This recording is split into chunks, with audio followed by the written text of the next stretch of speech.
Hello everyone, I am the storyteller and I am here to help you today. I know you use this video to fall asleep, so before that, like the video and subscribe to the channel. Also, where are you from and what time are you watching? Now get comfortable and relax. The abandoned corporate park stretched before us like a graveyard of ambition, half-demolished buildings jutting from the earth like broken teeth. My shift partner and I had taken this shortcut through the development countless times before. It shaved 15 minutes off our route back to the distribution center. But tonight felt different. The October air hung thick and still, unusual for Phoenix even at this hour, and the newly paved roads gleamed wet despite the absence of rain. We'd been walking for maybe 10 minutes when I first noticed the white pickup. It crawled along the perimeter road, headlights sweeping across empty lots where office buildings had been reduced to rubble and rebar. The engine's rumble echoed off the remaining structures, a low growl that seemed to come from everywhere at once. My partner noticed it too. I caught him glancing over his shoulder, adjusting his grip on his work bag. The truck made a second pass 5 minutes later. This time I could make out two figures in the cab, though the tinted windows obscured their features. The passenger's silhouette shifted, head turning to track us as they rolled by.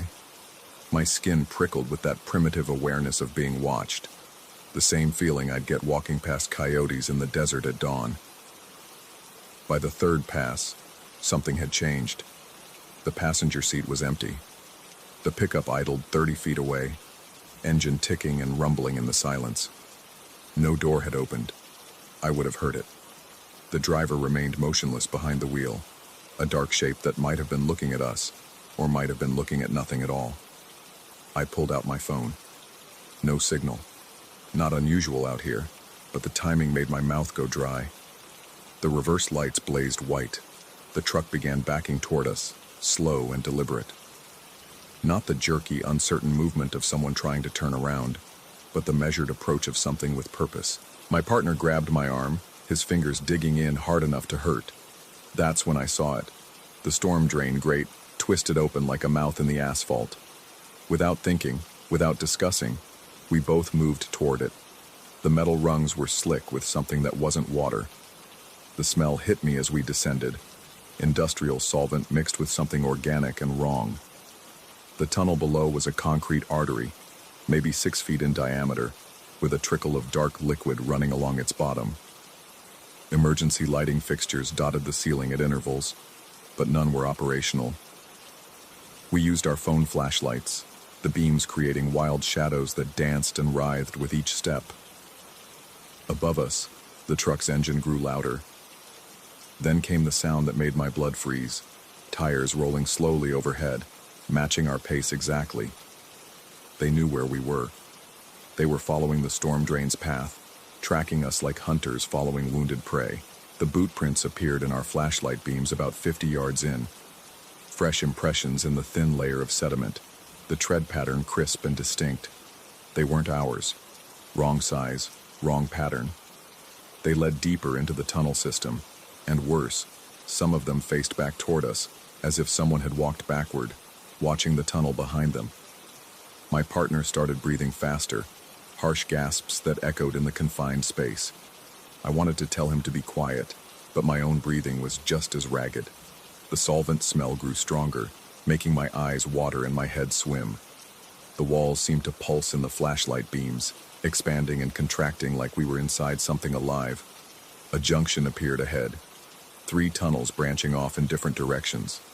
The boot prints led down the leftmost passage, but the tire sounds above were heading right.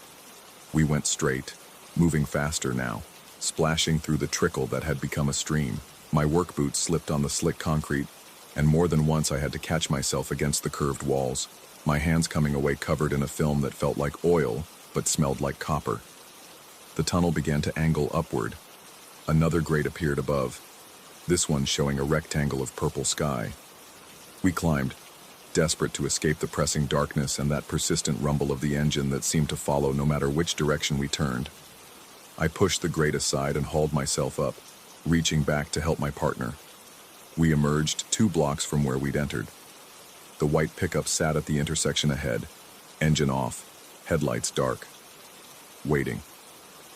I pulled my partner behind a low concrete barrier, some remnant of a demolished building's foundation. We pressed ourselves flat against the dusty ground, hearts hammering so loud I was certain they could hear us. The desert silence was complete. No insects, no distant traffic. Nothing but our breathing and the tick of the cooling engine. Then I heard it. On the other side of the barrier, inches from where we lay, breathing. Slow, deliberate breathing that matched neither mine nor my partner's rhythm. The breath came in long draws, patient and measured, like someone savoring air after being underwater too long. With it came that smell again, solvent and copper and something else, something that made my hindbrain scream warnings. A whisper, so close I felt the words more than heard them. Come back. The voice was wrong. Not quite human, or perhaps too human, like someone had learned to speak by listening to recordings played backward. It came from the darkness of a drainage canal that ran along the barrier's edge, a throat of shadow that seemed to extend forever. Come back. My partner's hand found mine in the dark, squeezing so hard I thought the bones might break. Neither of us moved. Neither of us breathed. The thing on the other side of the barrier shifted, gravel crunching under weight that seemed too heavy, distributed wrong, like someone walking on hands and feet. You took the wrong tunnel. Come back. The white pickup's engine roared to life, headlights blazing. In that sudden illumination, I saw them. Shadows that didn't match anything casting them, moving independent of their sources. They flowed like liquid across the ground, reaching toward us with appendages that weren't quite arms, weren't quite anything recognizable. We ran. Behind us, the engine sounds multiplied. Not one truck, but many, their headlights creating a constellation of pursuit. The shadows lengthened and merged, forming corridors of darkness that herded us toward the drainage canal. My partner stumbled, went down hard. When I pulled him up, his face was pale, eyes focused on something behind me that made his mouth work soundlessly. I didn't look back. We reached the chain-link fence at the development's edge and went over it, tearing clothes and skin. The distribution center's lights blazed ahead, promising safety, normalcy, sanity. We sprinted across the empty lot, burst through the employee entrance, startling the security guard who looked up from his magazine with mild concern that shifted to alarm when he saw our faces. The guard asked what happened. I couldn't answer. My partner just shook his head, over and over, like he was trying to dislodge something from his mind. We clocked out early, didn't speak in the locker room, drove home in separate cars. I called in sick the next 3 days. When I finally returned, my partner had already quit. No notice, no explanation. The security guard mentioned he'd been asking about the old corporate park, about who owned it, who had worked there before the demolition started. The guard said my partner had seemed different, distracted, kept touching his neck like something was crawling on it. I'd take a different route now. 15 minutes longer, but I never have to see that place. Except sometimes, in the rearview mirror, I catch glimpses of a white pickup following at a distance. When I look directly, it's never there. Just shadows that don't quite match the objects casting them, and the persistent smell of industrial solvent that clings to my clothes no matter how many times I wash them. Last week, I found boot prints in my apartment, fresh ones, leading from the front door to my bedroom, that same distinctive tread pattern from the tunnel. They faced the bed, like someone had stood there watching. The property manager swears no one has a key but me. The security footage shows nothing, just shadows moving in ways shadows shouldn't move. I've started leaving the lights on at night, all of them. But in the moments between waking and sleep, I hear it again. That patient breathing, that whisper that comes from everywhere and nowhere. Come back. Sometimes I wonder if we ever really left those tunnels. If maybe we're still down there in the dark, and everything since has been our minds trying to make sense of something that can't be understood. The solvent smell grows stronger each day. My reflection in mirrors doesn't always match my movements perfectly. There's a delay, just a fraction of a second, like it's considering whether to follow along. My former partner called yesterday. At least the caller ID showed his number. The voice was his, but wasn't. Words formed in reverse order, meaning assembled from scattered syllables. He said he understood now. Said the tunnels went deeper than we knew, connected to places that weren't quite here, weren't quite anywhere. Said the white pickup was just the beginning, that they'd been waiting in that abandoned development for someone to take the wrong path, to open the wrong doors. He said they're patient. They've always been patient. Before the line went dead, he whispered those two words that have haunted every silent moment since. Come back. I know I should move away from Phoenix, start over somewhere else. But something tells me it wouldn't matter. Some doors once opened can't be closed. Some paths, once taken, lead to the same destination no matter which direction you run. The boot prints appear more frequently now. Sometimes wet, sometimes dry, always fresh, always watching. The shadows in my peripheral vision grow bolder, taking shapes that shouldn't exist in three-dimensional space. The smell of copper and chemicals has become my constant companion. Tonight, I found a storm drain grate in my bathroom floor that wasn't there yesterday. The building manager insists it's always been there, shows me blueprints that my eyes refuse to focus on.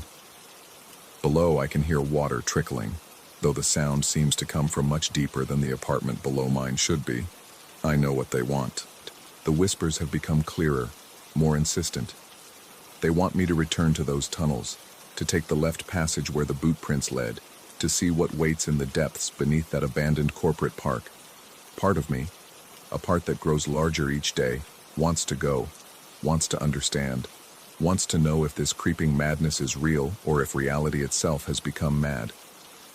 The white pickup is parked outside my building now. It's been there for 3 days, engine off but somehow still rumbling, a sound I feel in my bones rather than hear.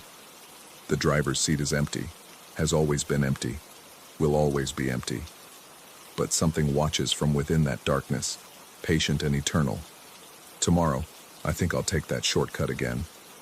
Walk through the abandoned development one more time. Follow the boot prints down the left tunnel, see where they lead. Maybe I'll find my partner there, or what's left of him. Maybe I'll find answers. Maybe I'll find nothing but more questions, more tunnels, more shadows that breathe and whisper in the dark. Or maybe I'm already there. Maybe I never left. Maybe this is all just the dream of something sleeping in those tunnels. And when it wakes, I'll cease to exist entirely. The whispers promise understanding. The shadows promise truth. The boot prints promise a path to follow. All I have to do is come back. Story 2. The hydraulic fluid still clings to my uniform 2 weeks later. No amount of washing gets it out, that synthetic sweetness mixed with burnt metal. I tell myself it's just the fabric holding onto molecules, nothing more. But sometimes, late at night when I'm lying in bed, the smell intensifies, and I hear that rhythmic beeping again, matching my heartbeat perfectly. I was 2 months into the job when we got the call. The steel mill on the north side, where the city bleeds into industrial wasteland. My partner that night was an old-timer who'd seen everything twice. He barely looked up from his crossword when dispatch crackled through about an operator down at Bethlehem Steelworks. The facility loomed against the night sky like some ancient cathedral dedicated to industry. Steam vented from a dozen points, creating ghosts that danced in the sodium lights. We pulled up to Gate 3, where the supervisor waited, a thin man whose hands shook as he led us inside. The accident had happened in Section 7, near the blast furnaces. The heat hit us first, a wall of it that made breathing feel like drowning in reverse. Then came the noise, the endless percussion of machinery that made human thought feel small and temporary. The supervisor shouted something about a catwalk, about 30 feet up, but his words got eaten by the industrial symphony. We found the operator sprawled on the lower platform, surrounded by metal shavings that glittered like broken glass. The smell down there was overwhelming. Hydraulic fluid? Yes, but something else too. Something organic and wrong that made my stomach clench. The man was conscious, barely, his eyes rolling back to show too much white. His hard hat had cracked clean through and there was blood, but not as much as you'd expect from a fall like that. My partner started checking vitals while I stabilized his neck. That's when the radio interference began. Static at first, then cutting in and out with fragments of voice. Not dispatch, something else. A metallic voice, processed and hollow, repeating numbers. 17, locker 17, shift change at 1700. I looked at my partner, but he was focused on getting an IV started, apparently not hearing it. The supervisor had backed away, his face pale under the harsh industrial lighting. When I made eye contact with him, he turned and walked quickly toward the stairs. We got the operator onto the backboard, every movement careful and practiced despite the strange atmosphere pressing down on us. As we lifted him, his hand grabbed my wrist with surprising strength. His lips moved, forming words I couldn't hear over the machinery. I leaned closer. The words came out wet and distorted, like he was speaking through water. Still on shift. Can't leave. Still on shift. The ride to the hospital should have been routine, but the radio kept cutting out, replaced by that same metallic voice. Locker 17. Contents must be collected. Shift incomplete. My partner drove in silence, his jaw clenched, eyes fixed on the road. When I asked if he heard the interference, he just turned the radio off entirely. At the ER, they took the operator straight to trauma. The supervisor from the mill was already there, had somehow beaten us despite leaving after we did. He pulled me aside while my partner handled the paperwork. "You need to get his things," he said, pressing a key into my hand. The metal was still warm. Locker 17, company policy. All personal effects collected within 4 hours of incident. I wanted to refuse, to ask why it couldn't wait until morning, but something in his eyes stopped me. Fear, maybe, or recognition, like he'd seen this before. The drive back to the mill felt longer. I went alone, told my partner I'd forgotten to grab something from the scene. The facility seemed different without the emergency lights, without the urgency. Just another night shift grinding away at steel and souls. Locker 17 was in the basement changing room. The fluorescent lights flickered in a pattern that almost seemed deliberate. The locker itself was unremarkable. Dented, painted that industrial green that exists nowhere in nature. Inside, a wallet, keys, a lunch that would never be eaten, and a pager, still vibrating against the metal shelf. The display showed alert after alert, all time-stamped from hours ago, before our call, before the accident. Catwalk 7. Inspection required. Pressure variance detected. Operator response needed. The messages kept scrolling, the same sequence repeating. The timestamp never changed. 2017, 2017, 2017. I pocketed the items and turned to leave, but the lights cut out completely. In the darkness, I heard footsteps on the floor above. Heavy, rhythmic, matching the phantom beeping that had started in my ears. The emergency lighting kicked in, bathing everything in red, and I saw him. Or thought I did. A figure at the far end of the room, standing perfectly still. Coveralls like mine, like the operator's. But wrong somehow. Too tall, joints bent at angles that hurt to perceive. When I blinked, it was gone. But the footsteps continued above me, pacing. I ran. Not proud of it, but I ran. Up the stairs, through the corridors that all looked the same in the emergency lighting. The footsteps followed, always above, always matching that beeping rhythm that was either in my head or in the walls or both. The radio in the ambulance was on when I got back, despite my certainty that my partner had turned it off. That metallic voice again, clearer now. Shift change denied. Coverage required. Return to Station 17. I drove back to base in silence, delivered the personal effects to the supervisor who was somehow still there, still waiting. He took them without a word, but I saw him check the pager, saw his face tighten at whatever he read. That should have been the end of it. Just another industrial accident, another reminder that steel mills eat people as surely as they eat iron ore. But the radio interference followed me home. My scanner, which I keep on out of habit, started picking up transmissions that didn't match any frequency I knew. Always at 2017, always the same metallic voice. Sometimes it was coordinates, always leading back to the mill. Sometimes it was shift schedules for workers whose names I didn't recognize. Sometimes it was just counting. 17, 17, 17. I started driving by the mill on my off hours. Couldn't help it. Something pulled me there, like gravity, like magnetism, like the place had marked me somehow. During the day it looked normal, workers coming and going, trucks loading and unloading. But at night I'd see things. Figures on the catwalks who moved wrong, whose safety equipment glowed with a light that didn't match the sodium lamps.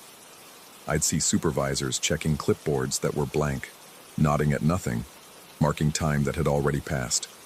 And always, someone walking on catwalk 7, right where the operator had fallen, walking with that same rhythm. Step, step, step, beep, beep, beep.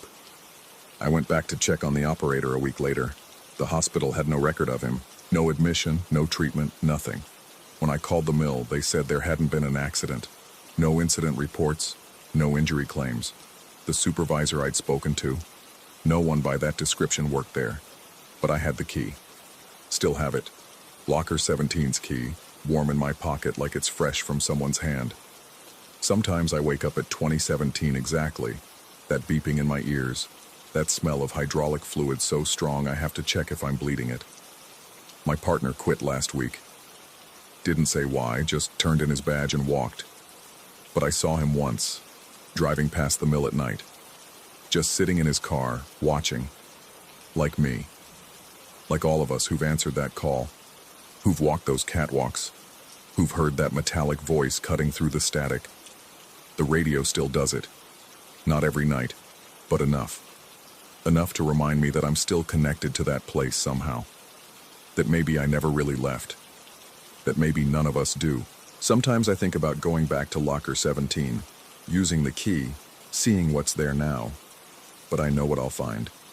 The same wallet, the same keys, the same pager still vibrating with alerts from 2017. Because time doesn't work right in places like that. Places where metal meets flesh, where shifts never end, where the machinery runs on something more than electricity and steam. Last night, I heard my own voice on the radio. Metallic, processed, but definitely mine. Calling in an accident at the mill. Operator down on catwalk 7, requesting immediate response. I wasn't on shift. I was home, in bed, listening to myself report an accident that hadn't happened yet, or had already happened, or was always happening, caught in some industrial loop that grinds on and on like the mills themselves. The smell is getting stronger. The hydraulic fluid, sweet and synthetic, seeping through my pores. The beeping is constant now, a rhythm I can't escape. And sometimes, when I look in the mirror, I see myself wrong. Too tall, joints bent at angles that shouldn't exist. Wearing coveralls I don't own, standing on a catwalk I've never climbed. Maybe I'm losing it. Maybe the stress of the job, the long hours, the constant exposure to trauma. Maybe it's finally catching up. That's what the rational part of my brain says. The part that still believes in cause and effect, in linear time, in the difference between real and imagined. But the key in my pocket is real. The smell that won't wash out is real. The voice on the radio calling me back, always calling me back, is real enough. Tonight I'm on shift again. It's 20th now. In 17 minutes, the radio will crackle, the call will come through. An operator down at Bethlehem Steelworks, Section 7, near the blast furnaces. And I'll respond, because that's what I do. That's what I've always done, what I'm always doing. The ambulance is already running. I can hear it idling outside even though I haven't started it yet. My partner is already in the passenger seat, even though he quit last week. The route to the mill is already mapped in my mind. Every turn, every gate, every step from the entrance to catwalk 7. The hydraulic fluid drips from my uniform now, leaving trails that disappear before they hit the ground. The beeping has synchronized with my pulse, or maybe my pulse has synchronized with it. Either way, we're in harmony now, the mill and I, part of the same system, the same endless shift that started before the accident and continues after it. folding in on itself like metal being pressed and shaped and pressed again. 2016 now. 1 minute. The key is burning in my pocket. Locker 17 is calling. The supervisor who doesn't exist is waiting with paperwork that was never filed. The operator who was never admitted is still falling, always falling, 30 feet through superheated air onto a bed of metal shavings that glitter like broken glass, like stars, like the lights of a city that builds itself from the bones of the men who feed it. 2017. The radio crackles. I answer.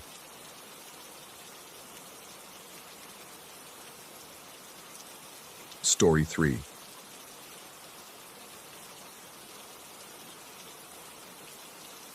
The listing said, recently remodeled basement apartment, like it was something to celebrate.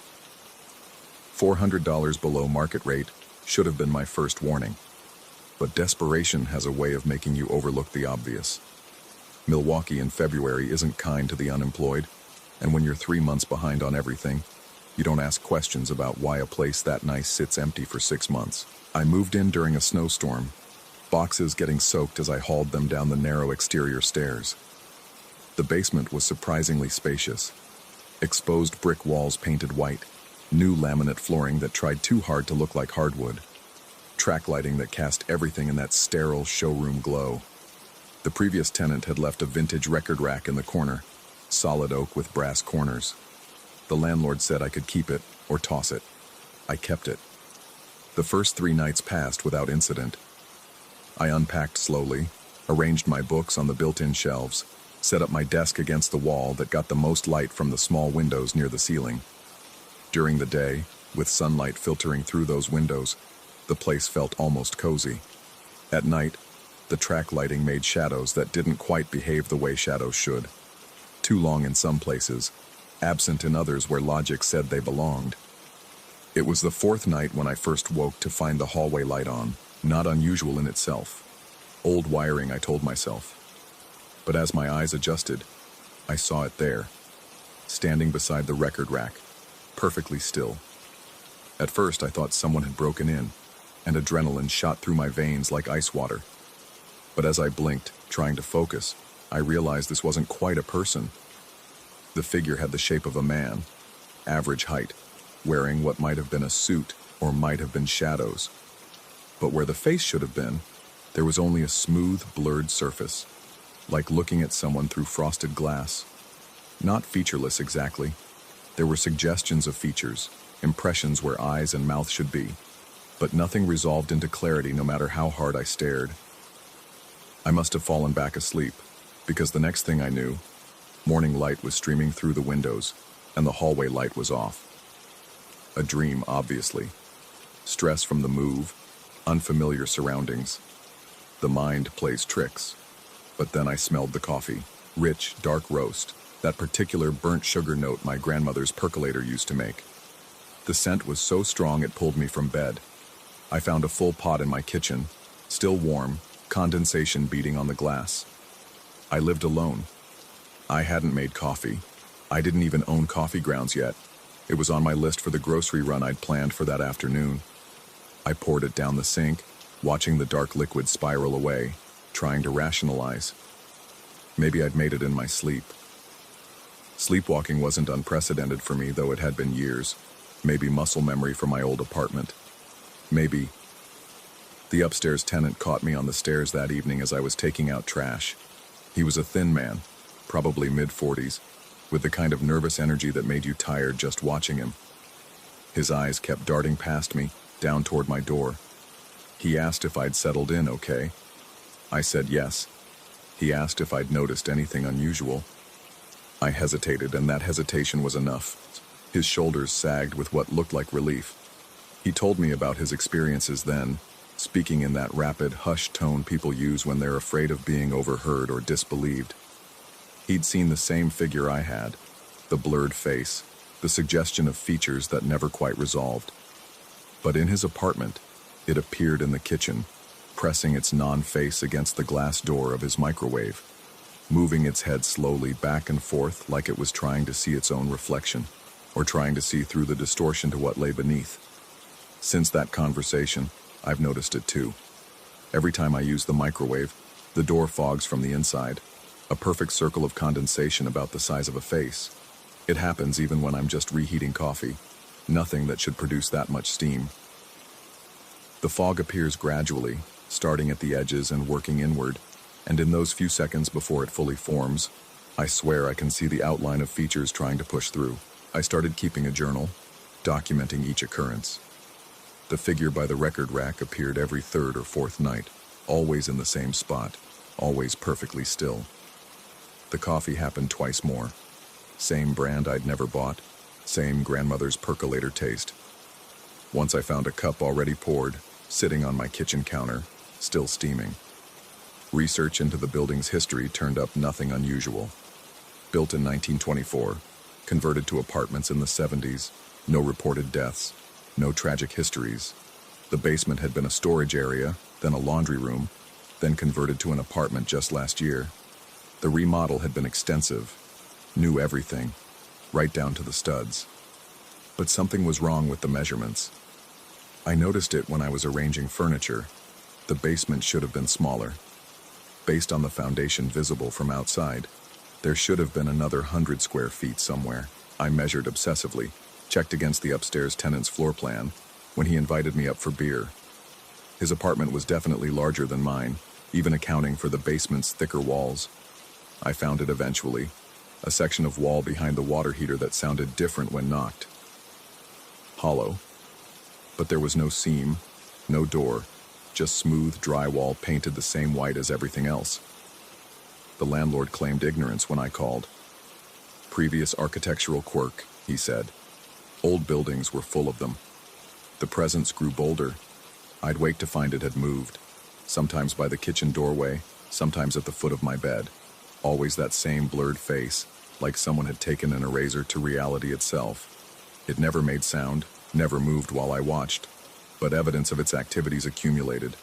Dishes rearranged in the cabinets, books shelved spine in, all my vinyl records. I'd started collecting them to fill that abandoned rack, turned to face the wall. The upstairs tenant stopped me again, 3 weeks after our first conversation. He looked haggard, dark circles like bruises under his eyes. The thing had been pressing against his bathroom mirror now, he said, leaving those same foggy circles. But worse, he'd started seeing it in peripheral vision during the day, quick movements in reflective surfaces, a blur sliding past windows, a shape in the black screen of his television. I'd been experiencing the same, but hadn't wanted to admit it. Every reflective surface had become suspect. I'd removed the mirror from my bathroom, turned my computer monitor to face the wall when not in use, even went so far as to put tape over my phone's black screen. But it didn't help. The presence found other surfaces, the window at night, the glass door of the oven, even the surface of my coffee when the light hit it just right.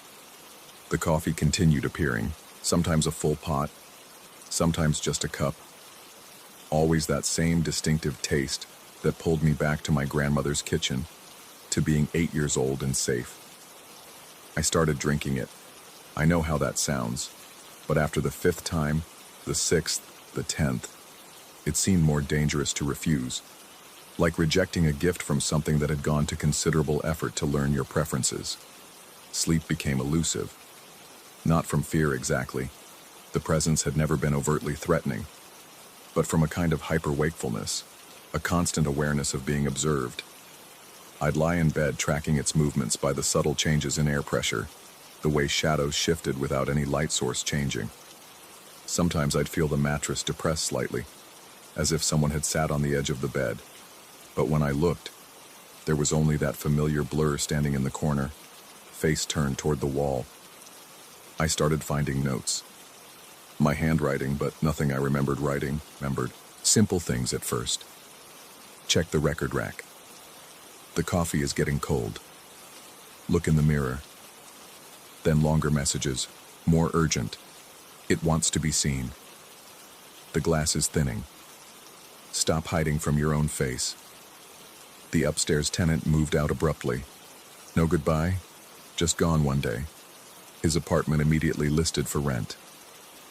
I thought about leaving too, but something held me back. Maybe it was the cheap rent, Maybe it was stubbornness, or maybe it was the growing certainty that whatever this was, it wasn't confined to the apartment. It was in me now, or I was in it. The boundaries had gotten unclear. I've started seeing my own face differently. In the brief moments before the microwave door fogs, before I can look away, I catch glimpses of my reflection that don't quite match what I expect. Features slightly off, like someone had traced my face from memory and gotten the proportions wrong. The blur beside the record rack has grown clearer over time, not sharper, but more familiar. The suggestion of features has begun to resolve into something almost recognizable. Last night, I made a decision. Instead of fleeing when the presence appeared, I walked toward it, stood directly in front of it, close enough that I could smell that coffee scent that clung to it like cologne. The blurred face tilted toward mine, and for the first time, I saw it clearly. Not the features themselves, but what they were trying to become. It was my face, or trying to be. Like something had been studying me through frosted glass, through foggy mirrors and microwave doors, trying to understand the arrangement of eyes and nose and mouth, trying to comprehend what it meant to have a face at all. The recognition hit me with a physical force that sent me stumbling backward. Now I understand why the measurements were wrong, why there was hollow space behind the walls. The apartment isn't smaller than it should be. It's doubled, folded in on itself like paper, two spaces occupying the same location, separated by the thinnest membrane of reality. And I'm not alone here. I never was. I've started making coffee for it now. 2 cups every morning, one for me, and one that I leave by the record rack. Sometimes the cup empties while I'm not looking. Sometimes I find it later in unusual places. Inside the microwave, behind the books. Once perfectly balanced on the edge of the bathroom sink I'd been avoiding. The fog on the glass surfaces has changed too. Instead of obscuring, it's starting to reveal. Each time the microwave door fogs, the features become clearer. Not my features anymore. Or not just mine. Something hybrid. Something between what I am and what it's trying to become. We're meeting somewhere in the middle, in that blurred space between recognition and anonymity. I've stopped keeping the journal. There's no point documenting something that's documenting itself, writing its own story in coffee rings and foggy glass, in rearranged objects and the slow dissolution of boundaries between observer and observed. The presence doesn't stand by the record rack anymore. We stand there together, or perhaps we're the same thing standing there, looking at our reflection in the window, trying to remember which side of the glass we started on.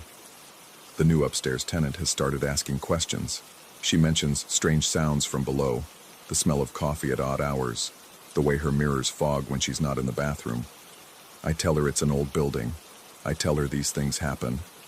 I watch her nervous glances toward my door and recognize the expression, the same one the previous tenant had, the same one I must have had those first few weeks. Yesterday, she asked me directly if I'd noticed anything unusual. I hesitated, just like I had before, but instead of confirming her fears, I found myself saying no. Nothing unusual at all.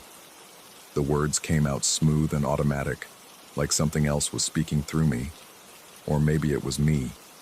And the thing that used to be separate was now so integrated that its denials had become my own. I don't know when I stopped being afraid.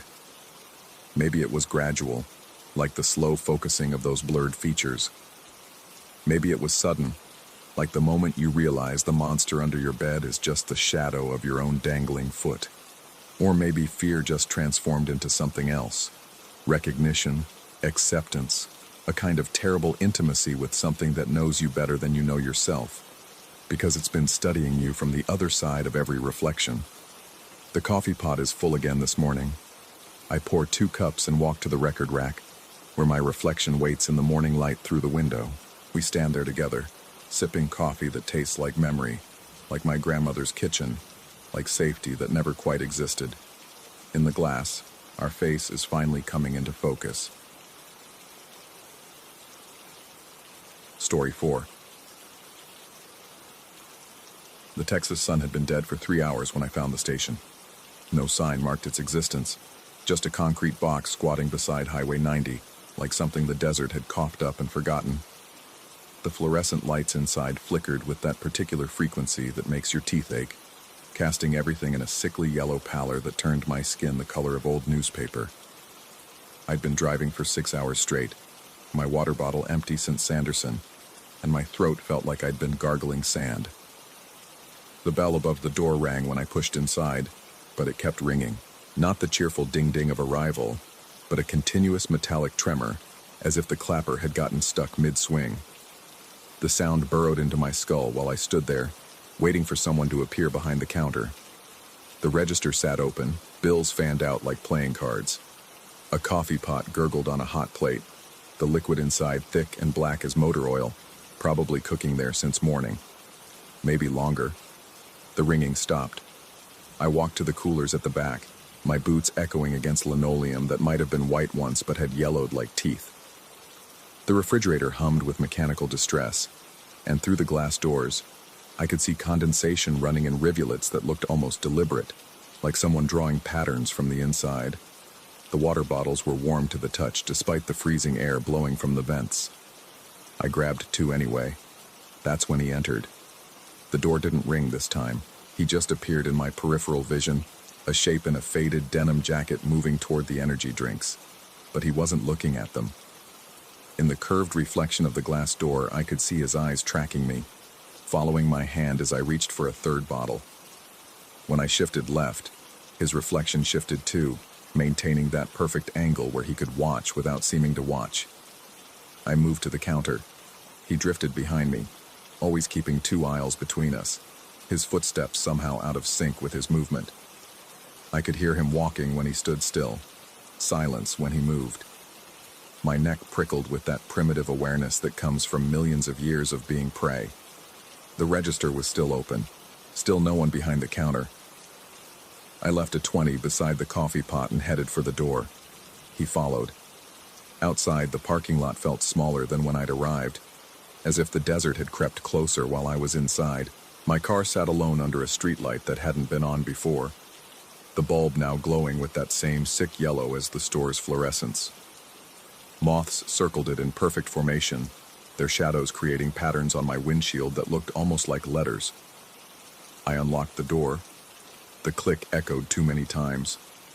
2 shapes materialized from behind the ice machine, just silhouettes at first, but gaining substance as they moved into the light.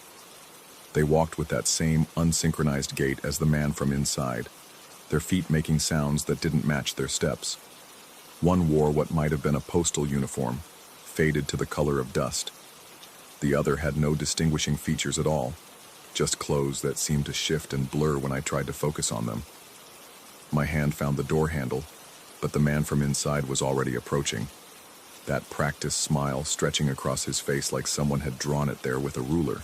His teeth caught the light wrong, casting shadows in the wrong direction. He asked if I had change. The words came out normal enough, but there was something underneath them, a second voice speaking just out of sync, creating this barely perceptible echo.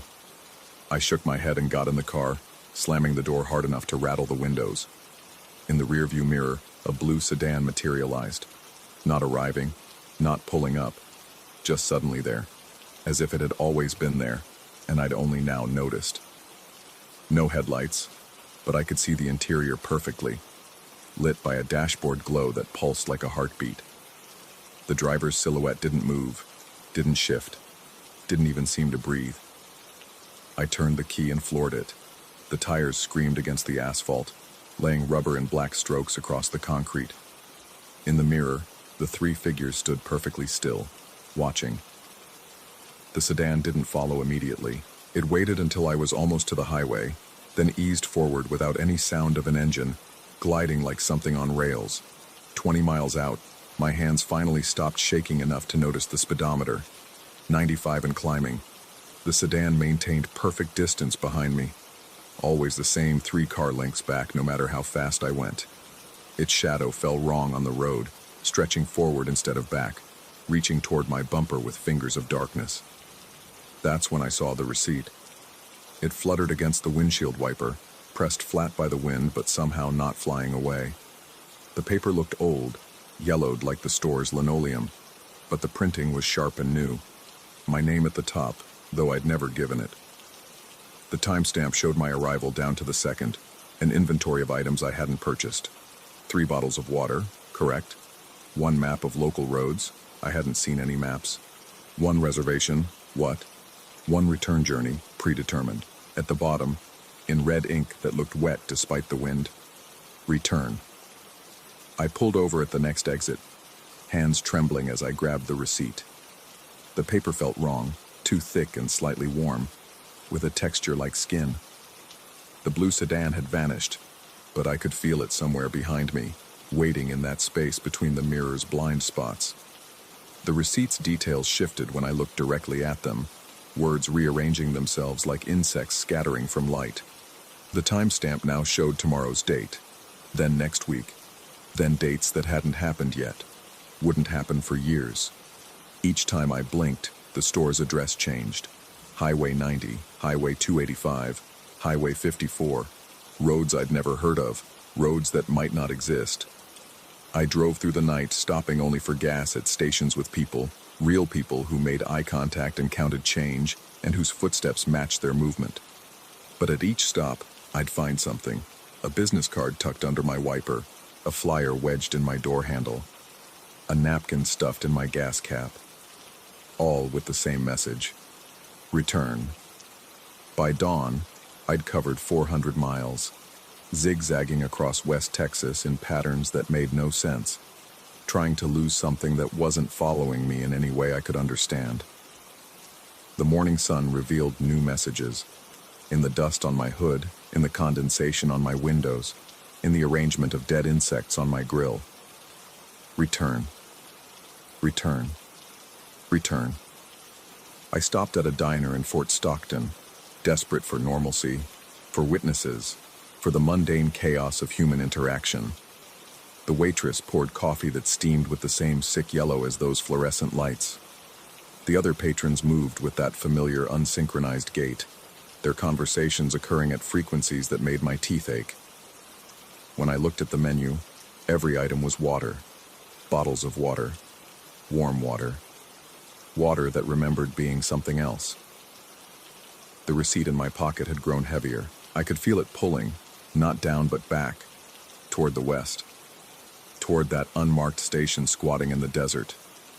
The pull grew stronger with each mile I put between us, like a rubber band stretching past its breaking point. I've been driving for 3 days now, or maybe it's been 3 hours. Time moves differently since the station, stuttering forward and back like a broken film reel. The blue sedan appears in mirrors that shouldn't exist, in windows, in puddles, in the reflection of my own eyes when I check the rear view. Sometimes I see myself driving it, looking back at myself with that practiced smile. The receipt has grown into receipts, plural. They multiply in my pockets, in my glove compartment, between the pages of my owner's manual. Each one shows different items, different times, different versions of events that haven't happened or already have. One shows a purchase date of 1987, another 2047. All of them end the same way. Return. I know what waits at that station, not death. That would be too simple, too final. Something else. A transaction that was started but never completed. A reservation made in my name before I was born. A return journey to somewhere that exists in the spaces between the highway lines, in the gap between the bell's ring and its echo. The sun sets again, or still, or for the first time. The desert stretches infinite in all directions, but every road leads back to that concrete box, that yellow light, that coffee burning eternal on its hot plate. The steering wheel turns itself now, gentle corrections that feel like suggestions, like invitations, like commands written in a language older than words. In the mirror, the blue sedan is gone. Or I'm driving it, or it's driving me. The distinction matters less with each passing mile, each recurring receipt, each return to the beginning that hasn't happened yet but already has. The station appears on the horizon, exactly where it wasn't before, exactly where it's always been. The lights flicker in that familiar frequency, spelling out messages in Morse code that my teeth understand better than my brain. The bell is already ringing, has been ringing. will ring forever in that space between sound and silence. I pull into the parking lot, or I never left, or I'm still choosing water from coolers that hum with mechanical distress, watched by reflections that move when their owners stand still. The receipt in my hand says, returned. The one in my pocket says returning. The one that hasn't been written yet says return. I understand now. The transaction was never about water or change or anything that could be bought or sold. It was about the return itself, the journey back to a place that exists only in the returning, a loop that closes by never closing, a receipt for a purchase that hasn't been made yet but was completed before time learned to move forward. The door opens, or I open it, or it's been open all along, waiting for me to walk through and find myself already inside, choosing water from coolers that remember being something else, in a station that exists in the space between the highway and the desert, between the real and the reflected, between the leaving and the return. The bell rings, stops, continues. I'm driving away, tires screaming against asphalt. I'm walking inside, boots echoing against yellowed linoleum.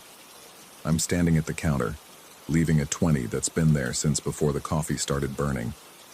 The receipt flutters against my windshield, new and old, written and unwritten, saying what it's always said, what it will always say. Return.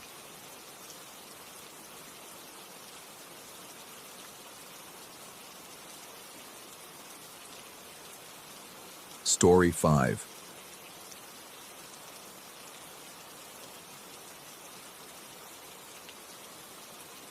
The fluorescent lights in the Chicago Blue Line station flickered with that particular rhythm that makes you question whether it's intentional or decay. 3:17 a.m. The platform stretched empty except for me, and the distant rumble of something that might have been a train, or might have been the city's circulation system digesting another night. I'd stayed too late at the office again, debugging code that seemed to rewrite itself every time I looked away. My eyes burned with the specific exhaustion that comes from staring at screens in dark rooms, and my reflection in the train window looked like someone I'd forgotten knowing. They got on at Division. 3 of them, wearing those polyester scarves that soccer fans wrap around themselves like armor. The smell hit first, stale beer mixed with something sharper, like copper pennies left in vinegar. They swayed with the train's movement, but also against it, creating their own rhythm that made my inner ear ache. I hadn't spoken, hadn't even looked up from my phone. But one of them, the tall one with the face that seemed to shift features when I wasn't looking directly at it, started speaking in an exaggerated accent. My accent. The Portuguese inflection I'd spent years softening, the specific way I still pronounced certain consonants when tired. "Please to be excusing," he said to his friends, and they erupted in laughter that sounded like breaking glass played backward. The thing was, I recognized the phrase. It was exactly what I'd said to a barista that morning, fumbling with my card at the register, word for word, inflection for inflection. I kept my eyes down, counting stops. 3 more until home.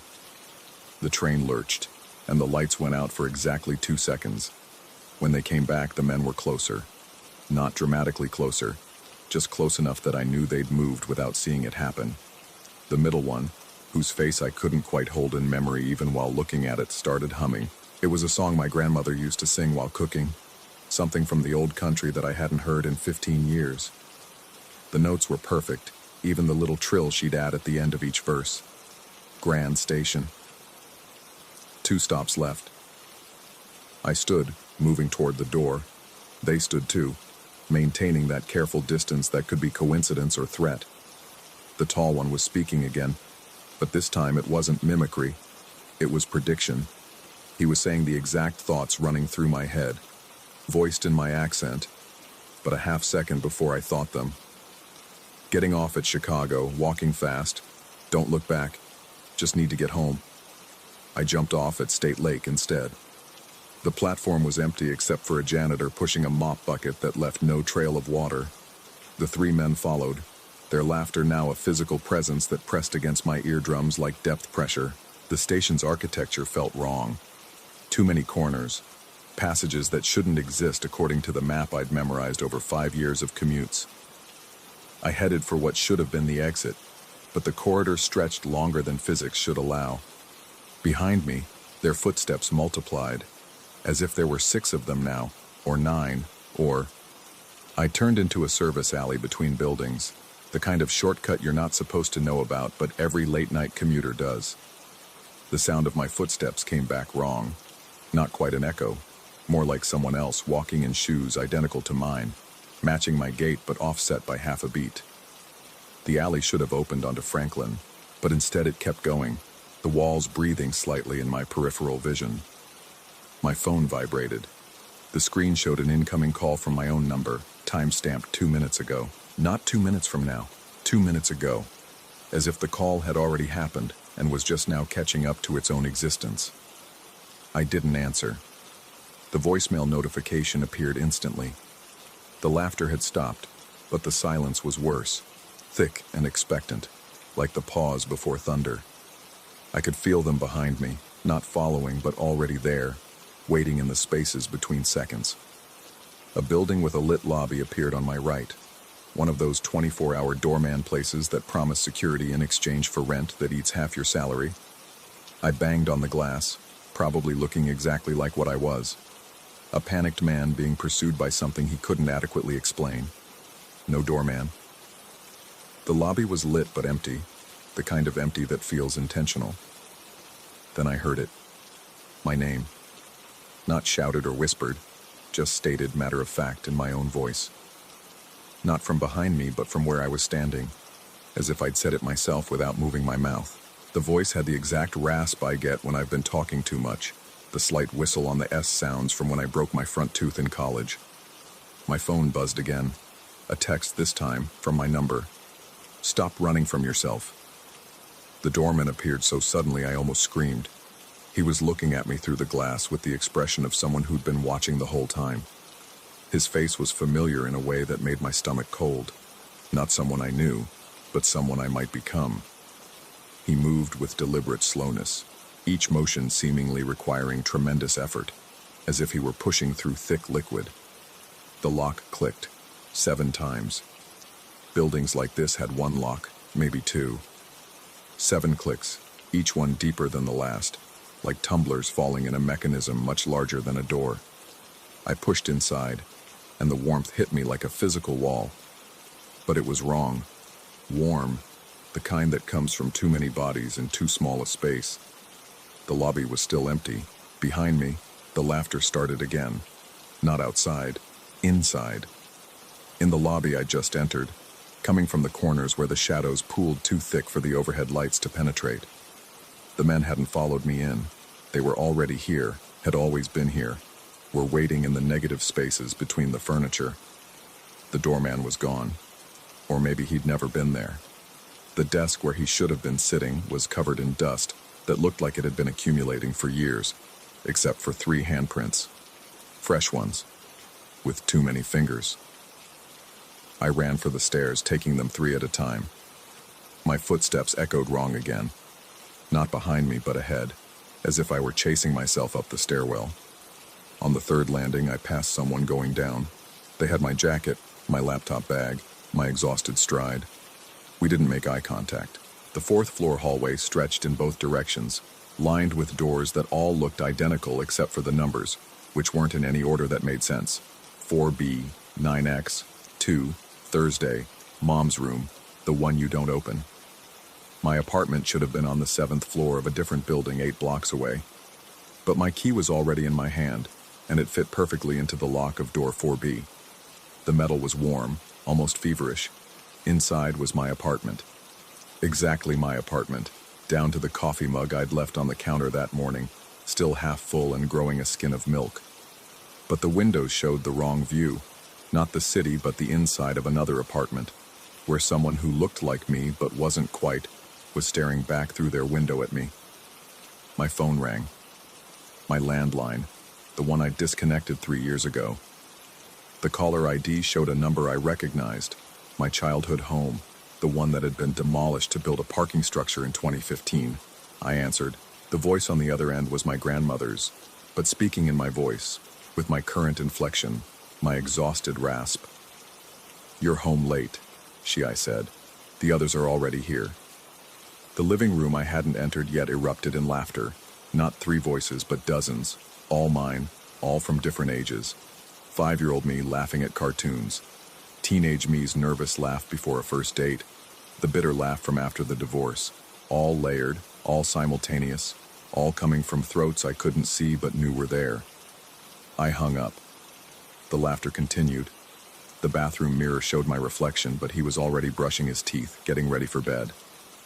He looked well rested. He looked like he'd been home for hours. He smiled at me with too many teeth, all of them mine.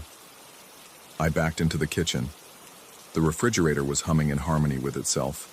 3 different notes that shouldn't have been possible from a single appliance. Inside, every shelf was filled with identical takeout containers, all from the restaurant I'd ordered from tonight, all with receipts dated tomorrow.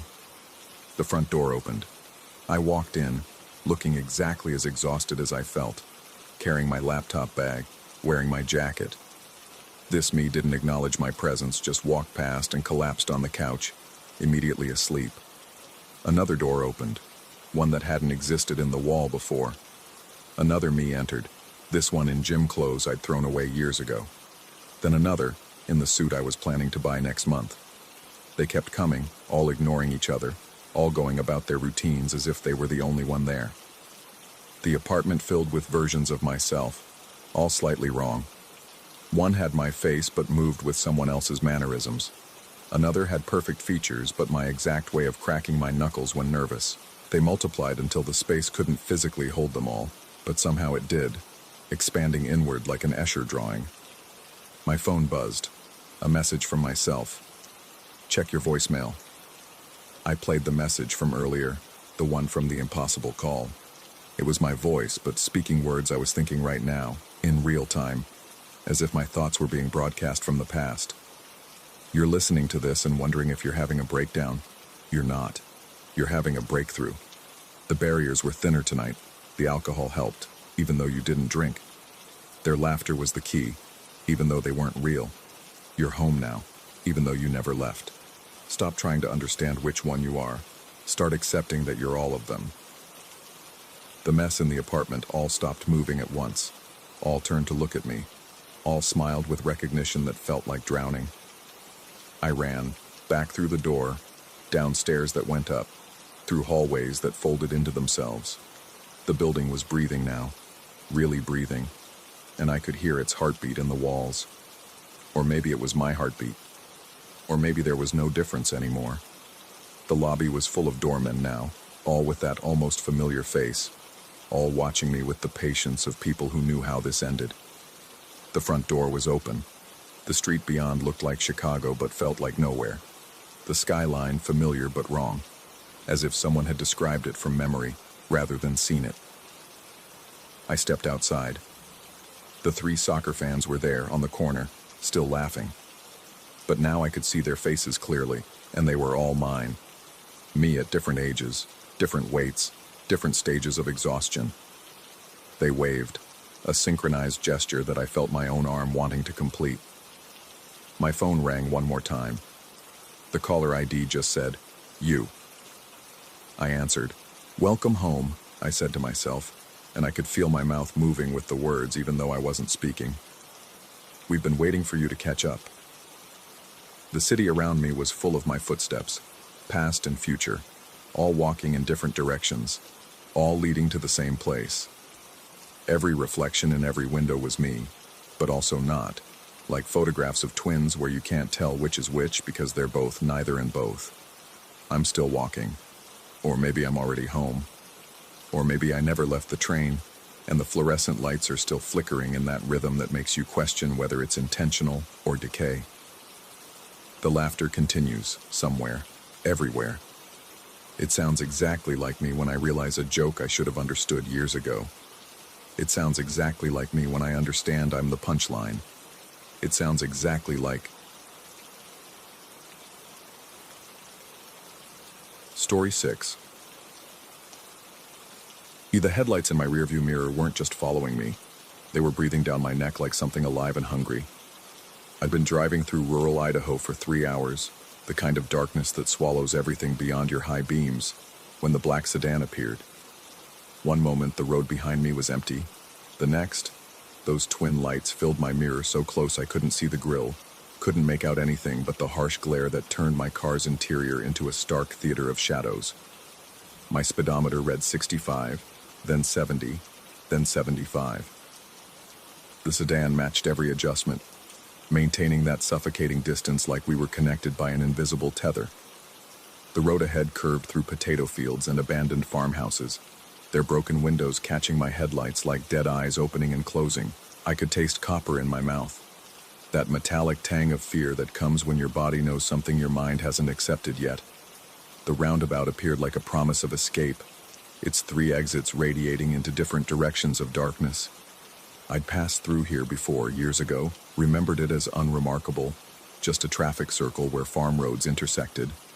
But tonight it seemed to pulse with possibility. I entered without signaling, tires humming against the worn asphalt. The sedan followed. I circled once, watching those headlights sweep behind me like a predator testing its prey. On the second rotation, something changed. The lights behind me died. Not gradually, but instantly, as if someone had thrown a switch. My rearview mirror went dark, but I could still feel the weight of that presence, could hear the subtle growl of an engine that wasn't mine. The hair on my forearm stood rigid beneath my jacket. Third rotation. I strained to see in the mirror, caught nothing but the red glow of my own taillights painting the empty road. The sedan had vanished, not turned off, not pulled away, but simply ceased to exist in the space it had occupied seconds before. I took the gravel exit, my hands trembling against the steering wheel, knuckles white as bone. The cattle pen materialized in my headlights a quarter-mile down, its weathered posts and rusted wire familiar from a dozen drives through this area. The cattle guard rattled beneath my tires as I pulled alongside the fence, that hollow metallic sound that always made me think of xylophones made from pipes. I needed to stop, needed to breathe, needed to convince myself that what had just happened had a rational explanation. The engine ticked as it cooled. Silence pressed against the windows.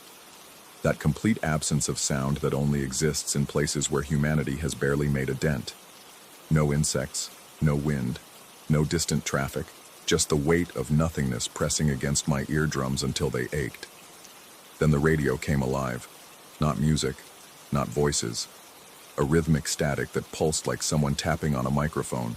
Thump, thump, thump. Steady as a heartbeat, deliberate as Morse code. I hadn't touched the dial. The radio had been off since I'd started driving, preferring the silence to help me think through the meeting I'd attended in Boise. But now it breathed that electronic rhythm into the car's interior, and the green display showed no station, no frequency, just dashes where numbers should be. I reached for the power button. The tapping intensified, became almost frantic, like someone desperate to communicate.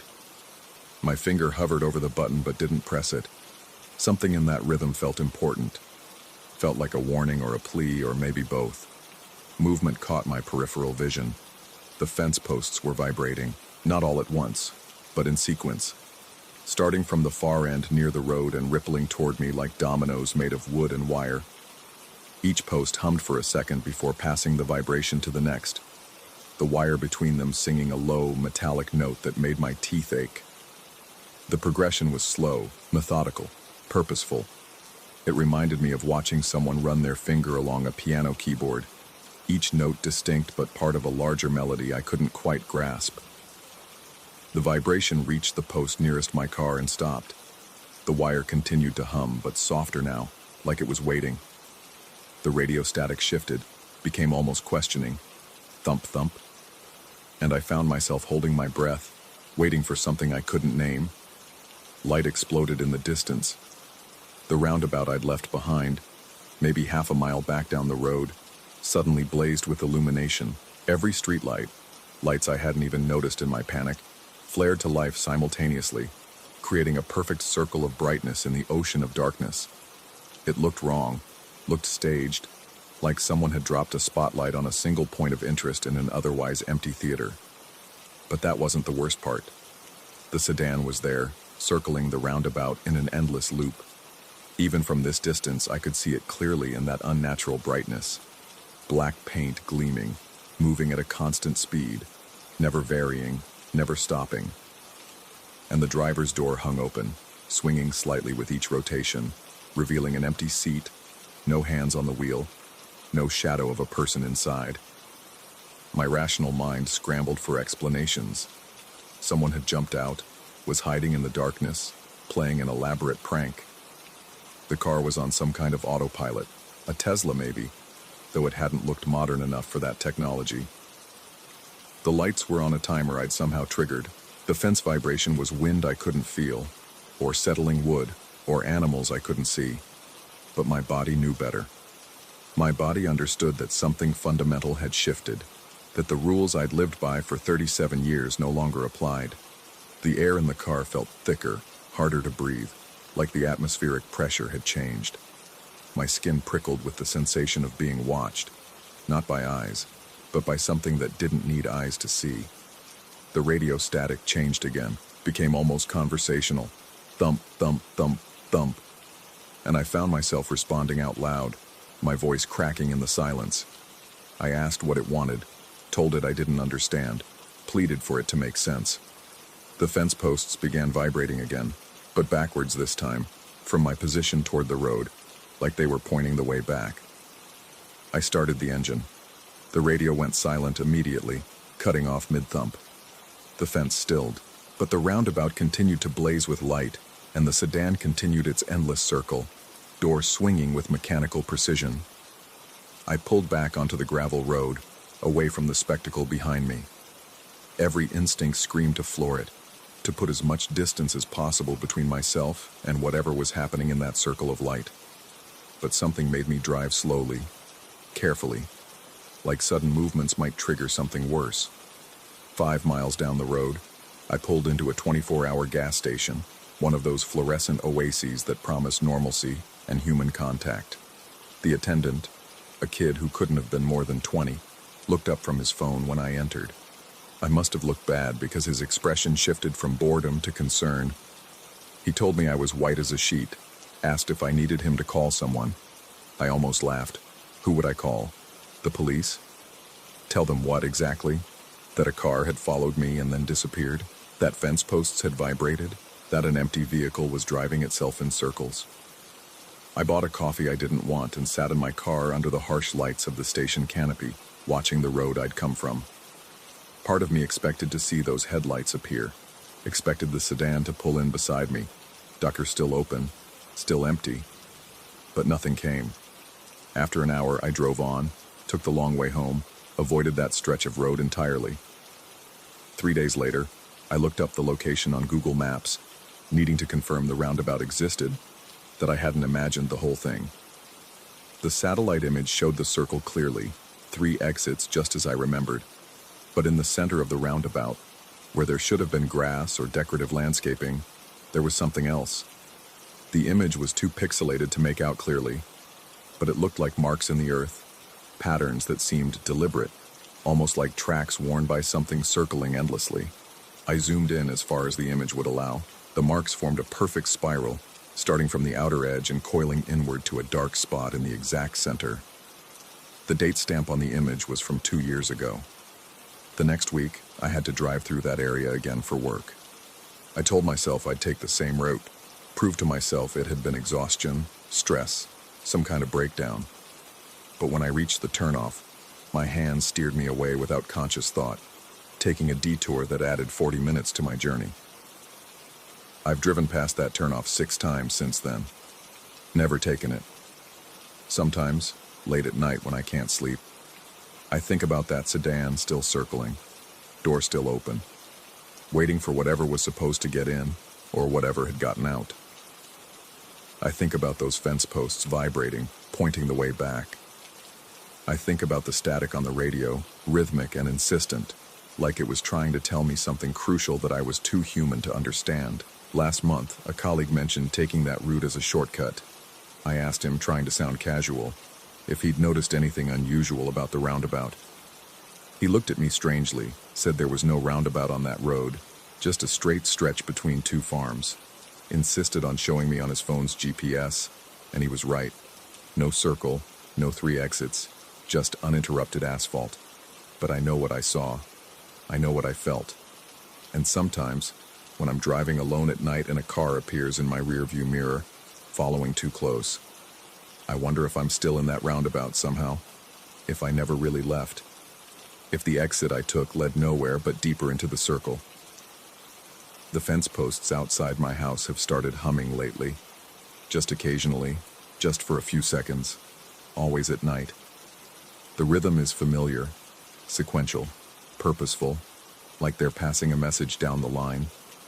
I've stopped looking out the window when it happens. I'm afraid of what I might see in the distance, afraid of lights appearing where no lights should be, afraid of recognizing a black sedan with its door hanging open, circling endlessly, waiting for someone or something to claim it, or maybe waiting for me to return. The radio in my car hasn't worked right since that night. It turns on randomly, always to static, always to that same rhythmic pattern, thump, thump, thump, like a heartbeat that isn't mine, like a question I can't answer, like an invitation I'm terrified to accept but equally terrified to refuse. Because some circles, I'm learning, aren't meant to be broken. Some patterns, once observed, become part of you. And some roads, even when they disappear from maps and memory, never really let you go. They just wait, patient and eternal, for you to complete the rotation you started. Story 7. The diesel smell hit me first, thick and wrong, like something that had been rotting in metal for decades. We'd parked our rented SUV at the entrance to what remained of Copper Creek, one of those Colorado mining towns that died when the silver ran out in the 1890s. My 3 colleagues from the Geological Survey team stood beside me, their breath visible in the thin mountain air, though none of us spoke about the unnatural warmth that seemed to pulse from the abandoned buildings ahead. I'd suggested this detour. The guilt of that decision still crawls through my gut like broken glass. The town sprawled before us in various stages of decay, wooden structures leaning against time, their boards bleached gray by over a century of high-altitude sun.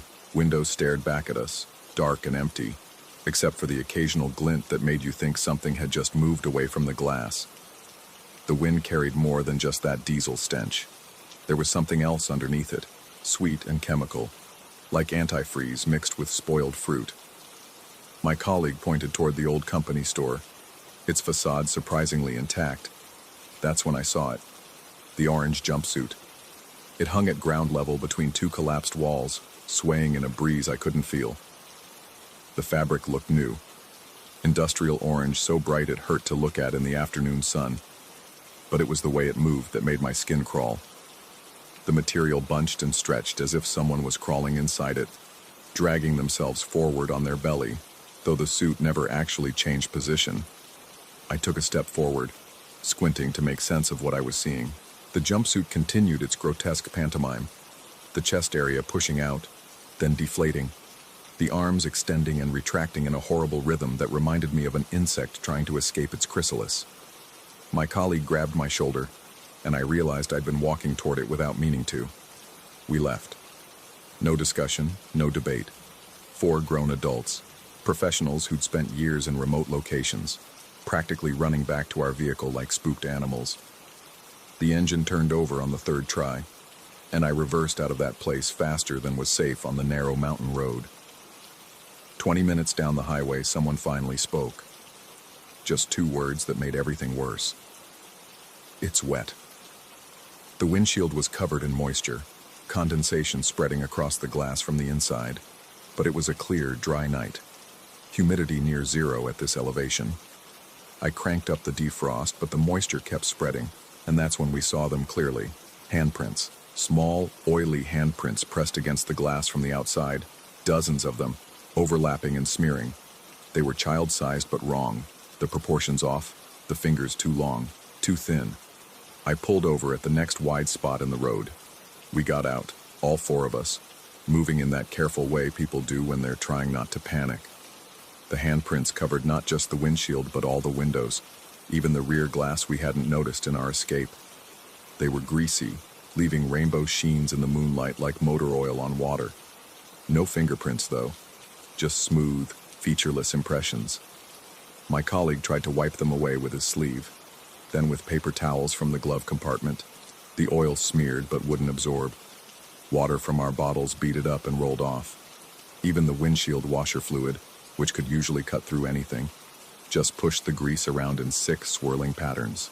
We drove the rest of the way to Denver in silence, using the small clear patches between handprints to navigate. At a 24-hour supermarket on the outskirts of the city, we parked under the brightest lights we could find. The fluorescent glare made the handprints look like they were glowing, pulsing with their own sick light. We went inside, bought every cleaning product we could find: ammonia, bleach, industrial degreaser, even oven cleaner, and spent 2 hours scrubbing in the parking lot while late-night shoppers gave us wide berths. Nothing worked. The grease just sat there, defying chemistry, defying logic. Eventually, exhausted and reeking of chemicals, we gave up. We found a motel, took separate rooms, and agreed to deal with it in the morning. I couldn't sleep. Every time I closed my eyes, I saw that orange jumpsuit, writhing and crawling in place. Around 3 a.m. I gave up and walked back to the parking lot to check on the SUV. The handprints were still there, but something had changed. In the cold, pre-dawn air, they'd crystallized somehow, becoming more defined. And that's when I saw it. The texture. Each print now showed the clear impression of gloves, complete with visible stitching along the seams. Children's gloves. Winter gloves. The kind with cartoon characters on them, maybe. Except each glove had only 3 fingers. I stood there in that empty parking lot, my breath coming in short gasps that had nothing to do with the altitude. 3 fingers. Not like fingers were missing, like they were designed that way. Made that way. The stitching was perfect, professional, following the contours of those impossible hands. By sunrise, the prints had changed again. Now they showed wear patterns. Thin spots where the fabric had worn through, patches where repairs had been made. Some had tiny labels visible, with text too small to read but clearly present. They were aging before our eyes, showing years of use in hours. My colleagues found me sitting on the curb, staring at the vehicle. One of them had his phone out, taking pictures, but when he showed me the screen, the glass just looked dirty. No handprints, no glove impressions, just general grime. We tried 3 different cameras with the same result. Whatever we were seeing, technology couldn't capture it. The rental company charged us for the vehicle, said we'd returned it, contaminated with an unknown substance that couldn't be removed. They had to total it, crush it for scrap. The insurance claim was denied, but that's not what keeps me awake at night. It's what I found when I got home and unpacked my equipment. My geological samples from the survey, sealed in sterile containers, were covered in the same oily residue inside the sealed containers. The samples I'd collected before we ever went to Copper Creek. The timestamps on the containers showed dates from a week ago, but the oil was fresh, still spreading. I had them analyzed at 3 different labs. Each one gave different results. The first said it was synthetic motor oil mixed with organic compounds they couldn't identify. The second claimed it was biological, sebaceous secretions, but from no known mammal. The third lab refused to complete the analysis. They just sent my samples back with a note: "Please do not contact us again." That was 6 months ago. The oil is still spreading. It appears on things I haven't touched in years, in rooms I haven't entered. My winter gloves, stored in the attic since I moved to Arizona, are soaked through with it. Sometimes late at night I find new handprints on my windows. 3-fingered prints that weren't there an hour before. I've stopped trying to clean them. I've stopped trying to understand. But I can't stop thinking about that jumpsuit, crawling in place in a dead town that shouldn't smell like diesel. I can't stop wondering what was inside it, or what was trying to get out. Last week I got a call from one of my colleagues from that trip. He spoke in a whisper, said he couldn't explain over the phone. When I met him at a diner outside Phoenix, he looked like he hadn't slept in days. He pulled out his phone, showed me a video from a security camera at his daughter's daycare. The footage was grainy, black and white, but clear enough. A figure in an orange jumpsuit, crawling across the parking lot at 3 a.m., moving exactly like the one we'd seen in Copper Creek.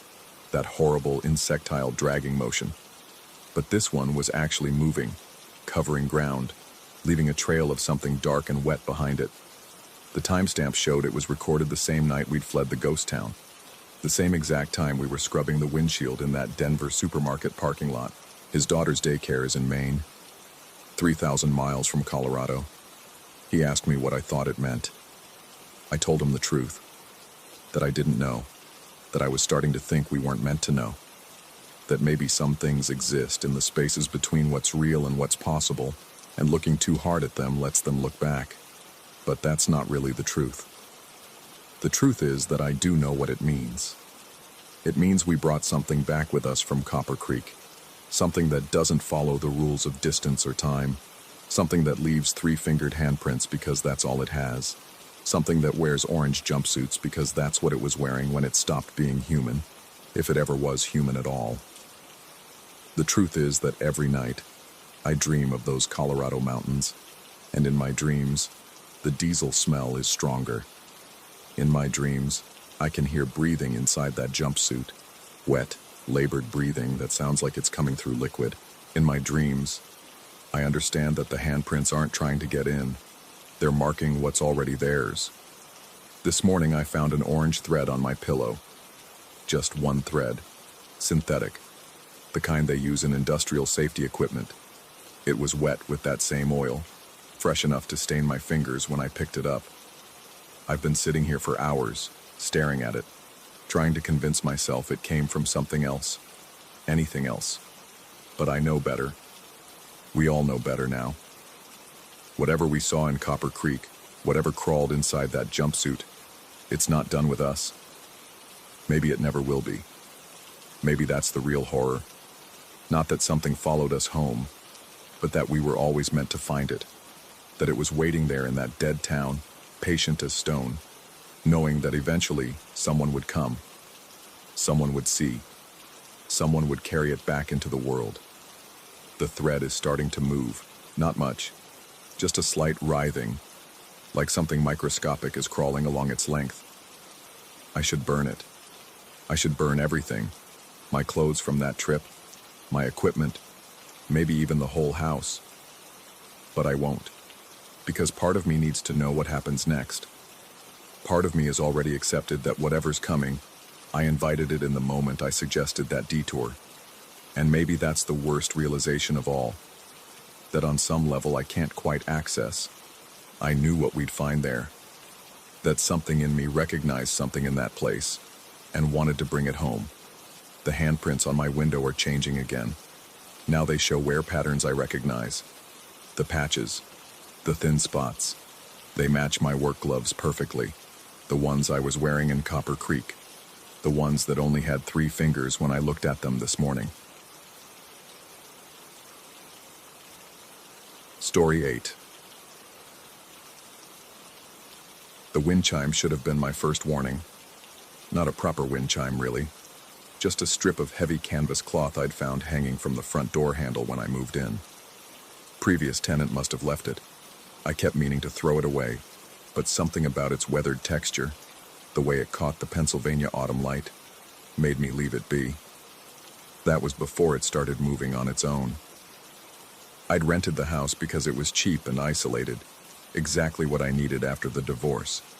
Half a mile from the abandoned Willowbrook State Hospital, the realtor had mentioned, as if that explained the bargain price. I didn't care. The hospital had been closed since '87, just another relic of Pennsylvania's institutional past rotting behind chain-link fences. From my kitchen window, I could see its eastern wing through the trees, broken windows like dead eyes, watching. The first 3 weeks were perfect. I worked from home, designing websites during the day, and spent evenings on the porch with a beer, watching the sun bleed out behind the hospital's silhouette. The house creaked and settled like old houses do. The furnace kicked on with a shudder that rattled the pipes. Normal sounds, comforting even. Then came that Tuesday night in October. I was working late, headphones on, when movement in my peripheral vision made me look up. The cloth strip on the door was rotating, not swaying in a breeze, but turning in slow, deliberate circles. Clockwise. Pause. Counterclockwise. The front door was closed. The windows were shut against the cold. No draft could explain it. I pulled off my headphones and approached the door. The cloth stopped moving the instant I touched the handle. Outside, the night was still, not even a whisper of wind. I told myself it must have been air pressure from the heating system, some quirk of the old house's ventilation. But my hands trembled slightly as I went back to my desk. That was the beginning. Over the next few nights, I started noticing things. Subtle at first. A shadow passing under the door when no one was outside. The sensation of being watched from the empty hallway. The house felt different after dark, as if it were holding its breath. Waiting. The footsteps started the following Thursday, somewhere around 3 a.m. Slow. Measured. Each step deliberate and heavy on the stairs. Not the random creaking of old wood. This had rhythm, purpose. I lay frozen in bed, listening to them ascend. 1, 2, 3. They stopped at the landing. My bedroom door was cracked open, and through it, I could see the faint hallway light I always left on. A shadow moved across the gap. I forced myself up, grabbed the baseball bat I kept beside the bed. My bare feet were silent on the cold floor as I crept to the door. The hallway stretched before me, empty except for... Was that a gray hoodie disappearing around the corner? Just a flash of gray fabric there and gone. I searched every room, checked every window, every door. Nothing. No signs of entry. The front door was still locked, the cloth strip hanging motionless. I called the police at dawn, feeling foolish, but unable to shake the certainty that someone had been in my house. The officers were professional but skeptical. They found no evidence of forced entry, no footprints in the dust of unused rooms, nothing missing. One of them, an older guy with kind eyes, suggested I might have been dreaming. Stress from the divorce, he said gently, living alone in an isolated place. It happens. But I knew what I'd heard, what I'd seen. I installed new locks, security bars on the ground floor windows. I bought motion sensor lights for outside and a camera for the hallway. For a few nights, nothing happened. I started to relax, even felt embarrassed about my panic. Then the camera captured something that made my blood turn to ice water. At 3:17 a.m., a figure in a gray hoodie walked past the camera, face obscured by the hood, moving with that same measured pace I'd heard on the stairs. But here's what made me replay the footage over and over, my hands shaking. The figure appeared at the top of the stairs, walked down the hallway, and simply wasn't there anymore. No one leaving, no door opening. Like it had dissolved into the walls themselves. I didn't sleep the rest of that night, or the next. It was my neighbor, old Raymond from the farm up the road, who finally gave me a piece of the puzzle. He stopped by one afternoon to return a wheelbarrow he'd borrowed, and I must have looked like hell because he asked if I was feeling all right. When I mentioned I'd been having trouble sleeping, maybe hearing things at night, his weathered face went serious. He told me then about the kidnapping in '74. A patient from Willowbrook, dangerous one, he said, had escaped during a transfer. Grabbed a maintenance worker right off the hospital grounds. They found the worker's body 3 days later in the woods, but the patient was never caught. Raymond leaned in close, and I could smell tobacco on his breath. The thing was, he said, the maintenance worker had lived in this house. My house. Back when the hospital still provided housing for senior staff. I laughed nervously, told him he was pulling my leg. But Raymond wasn't smiling. He said folks around here had stories, lights in windows when the house was empty, things moving on their own. The family that lived here in the '90s lasted 6 months before leaving everything behind. Furniture, clothes, even their cat. After Raymond left, I couldn't stop thinking about his story. That night I found myself at my laptop, searching old newspaper archives. The kidnapping was real. I found the articles, though the details were sparse. Patient name withheld. Maintenance worker found deceased. Investigation ongoing. But it was what I found the next day that really shattered my grip on rational explanation. I was fixing a leak in the upstairs bathroom when I noticed the attic access panel above the stairs wasn't sitting flush. When I climbed up to adjust it, my hand hit something wedged in the insulation. A laminated ID badge. yellowed with age. The photo was too faded to make out clearly, but the text was still legible.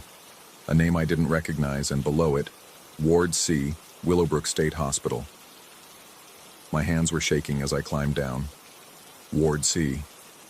I'd researched enough to know that was the maximum security wing, where they kept the violent cases. What was this doing in my attic? Who had hidden it there? That night, I didn't even pretend to sleep. I sat on the living room couch with every light in the house on, the baseball bat across my knees, watching that cloth strip on the door. Around 2 a.m., exhaustion started pulling at me. My eyes grew heavy despite the fear, despite the lights. I must have dozed for a moment because suddenly I jerked awake to find the room darker. Several bulbs had burned out simultaneously, and the cloth strip was moving again. But this time, it wasn't random. As I watched, frozen, it twisted and turned in specific patterns. The way it caught the remaining light, the shadows it cast on the door. They formed shapes, letters, S-T-A-Y over and over. Stay, stay, stay. I ran, grabbed my keys and phone and ran to my car, not even stopping to put on shoes. I drove to a motel 20 miles away and checked in under a false name, paranoid that somehow, something might follow me. But here's the thing. I went back. The next morning, in broad daylight, I went back, because my laptop was there, my work, my life. And because in the harsh light of day, it all seemed impossible. A stress-induced breakdown, maybe. Hallucinations brought on by isolation and Raymond's ghost story. The house was exactly as I'd left it. Lights still on, door still locked, cloth strip hanging limp and innocent. I packed a bag, gathered my work things, told myself I'd stay in the motel until I could find a new place. But as I was leaving, something made me look at the cloth strip one more time. In the noon sun, I could see marks on it I'd never noticed before. Faint brown stains that might have been rust or might have been something else, and letters, barely visible, written in faded ink along its edge. The same name as on the ID badge. I stood there in my doorway, bag in hand, staring at that piece of cloth. Evidence of what? That a patient had been here? That the maintenance worker had kept a souvenir? That someone was playing an elaborate, cruel joke? Or that something was still here, had never left, was asking me to stay? I've been at the motel for 3 days now. I called the realtor, told her I was breaking the lease. She didn't seem surprised, but every night I dream about that house, about footsteps on the stairs, about gray hoodies and wind chimes and messages spelled out in shadow. And every morning, I wake up with the absolute certainty that I'm going to go back. Because here's what I can't stop thinking about. What if it wasn't telling me to stay? What if it was begging? What if whatever haunts that house isn't the escaped patient at all, but the maintenance worker who never really left? Trapped somehow, trying to warn others, spelling out desperate messages with whatever means it has. Or maybe that's just what I tell myself because the alternative is worse. That there's something in that house that wants me there, needs me there, and that despite every rational thought, despite the fear that turns my stomach to acid, I'm going to go back. Because the pull is too strong. Because some part of me needs to know. Because maybe I never really left at all. I check out of the motel tomorrow. The realtor says she'll meet me at the house to handle the paperwork for breaking the lease. But I already know what's going to happen. She'll arrive to find my car in the driveway, the front door open, that cloth strip turning in its endless circles. And I'll be inside, part of whatever story that house has been telling for decades. The worst part? I can feel myself accepting it. The fear is fading into something else. Curiosity, maybe, or resignation. Or perhaps it's recognition. Perhaps some houses choose their tenants, and some tenants were always meant to stay. I'm driving back now. It's getting dark, and I can see the hospital through the trees. Its broken windows catching the last of the daylight. The cloth strip will be moving when I arrive. The footsteps will come at 3 a.m. And this time, I won't run. This time, I'll follow them. Because I finally understand what the house has been trying to tell me. It's not a warning. It's not a threat. It's an invitation, and I've already accepted.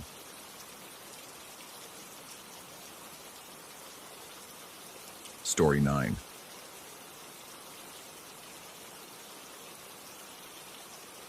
The fluorescent lights above me hummed their familiar dirge, a sound I'd grown to hate over 3 years of graveyard shifts at this convenience store off Highway 26. Oregon nights have a particular quality to them, thick with moisture that never quite becomes rain, pressing against the windows like something trying to get in. Tonight felt different, though I couldn't say why. The air tasted metallic, like pennies on my tongue. It was 2:47 a.m. when he walked in.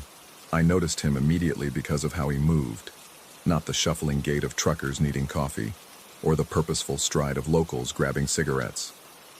He flowed into the store, smooth and deliberate, like oil spreading across water. Average height, average build, wearing clothes so unremarkable they seemed designed to be forgotten. But his eyes, God, his eyes were wrong.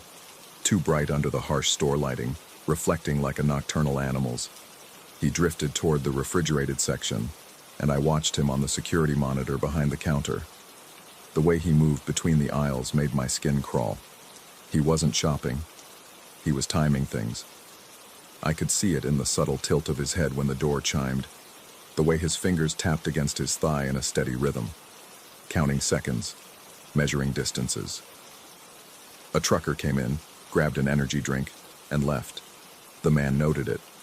A woman with tired eyes bought formula and diapers. He watched her go. Each time someone entered or exited, he adjusted his position slightly, like a chess player considering moves 3 steps ahead.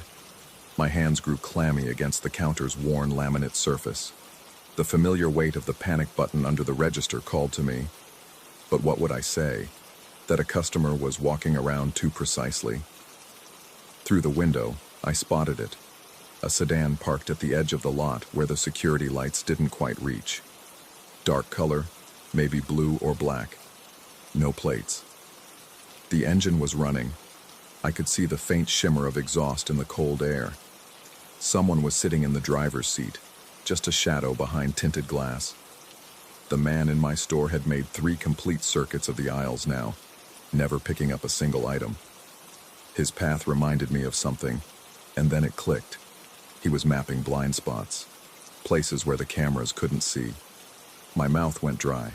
A woman approached the counter with a basket of groceries, protein bars, bottled water, first aid supplies, road trip provisions. She looked to be in her 40s, competent and alert despite the hour. As she set her items on the counter, the man positioned himself near the chips display, precisely between her and the exit. My hands trembled as I scanned her items. The store felt smaller suddenly, the walls pressing in. The fluorescent buzz grew louder, drilling into my skull. I grabbed a receipt from the printer and flipped it over, scrawling quickly, "Please stay here with me." When I handed her the change, I pressed the note into her palm, making eye contact. Her expression shifted, confusion, then understanding, then carefully controlled calm. She nodded almost imperceptibly and made a show of checking her phone. "Oh, damn," she said, her voice steady. "My sister's calling. Mind if I take this here? The reception outside is terrible." I nodded, grateful beyond words. She stepped to the side, pantomiming a phone conversation while keeping her body angled toward the door. The man's jaw tightened. His careful choreography had been disrupted. That's when I heard it. The distant sound of a sheriff's cruiser on the highway. The distinctive rumble of the V8 engine grew closer. The man's head snapped toward the sound with inhuman quickness. For a moment, he stood perfectly still. And I mean perfectly. Not even breathing that I could see. The cruiser passed without slowing, its headlights sweeping across the store's windows. The man took 2 measured steps toward my counter.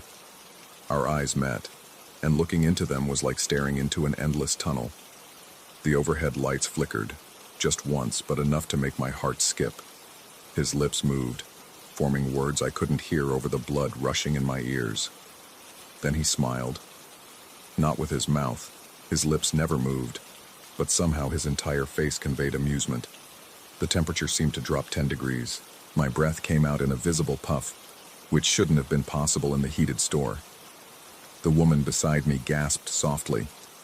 I glanced at her for just a second, saw her face had gone pale. When I looked back, the man was moving toward the aisles. He walked backward, maintaining eye contact, that non-smile still radiating from his features. He reached the third aisle, snacks and candy, and stepped behind an end cap display. He didn't come out the other side. I waited 5 seconds. 10, 20. The woman and I stood frozen, watching the spot where he'd vanished. The store's ambient sounds seemed amplified.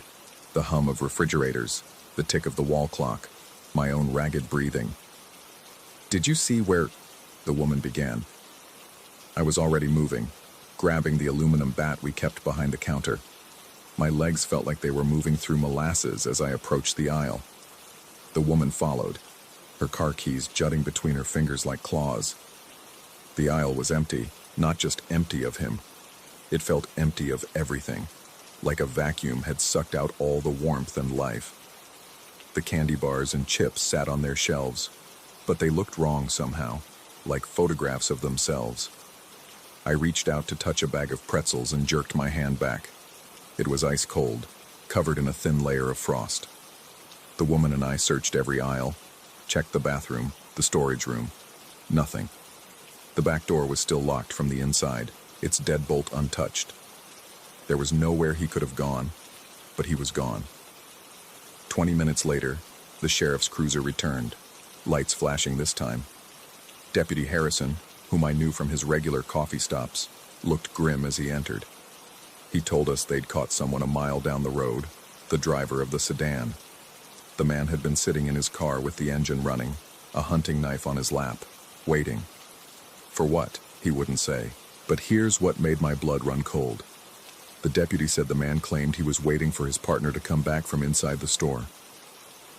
"But we only caught one guy," Harrison said, frowning. "Nobody else in the vehicle. You sure someone was in here?" The woman and I exchanged glances. We both nodded. Harrison reviewed the security footage with us. We watched the man enter, watched him circle the store, watched him approach the counter.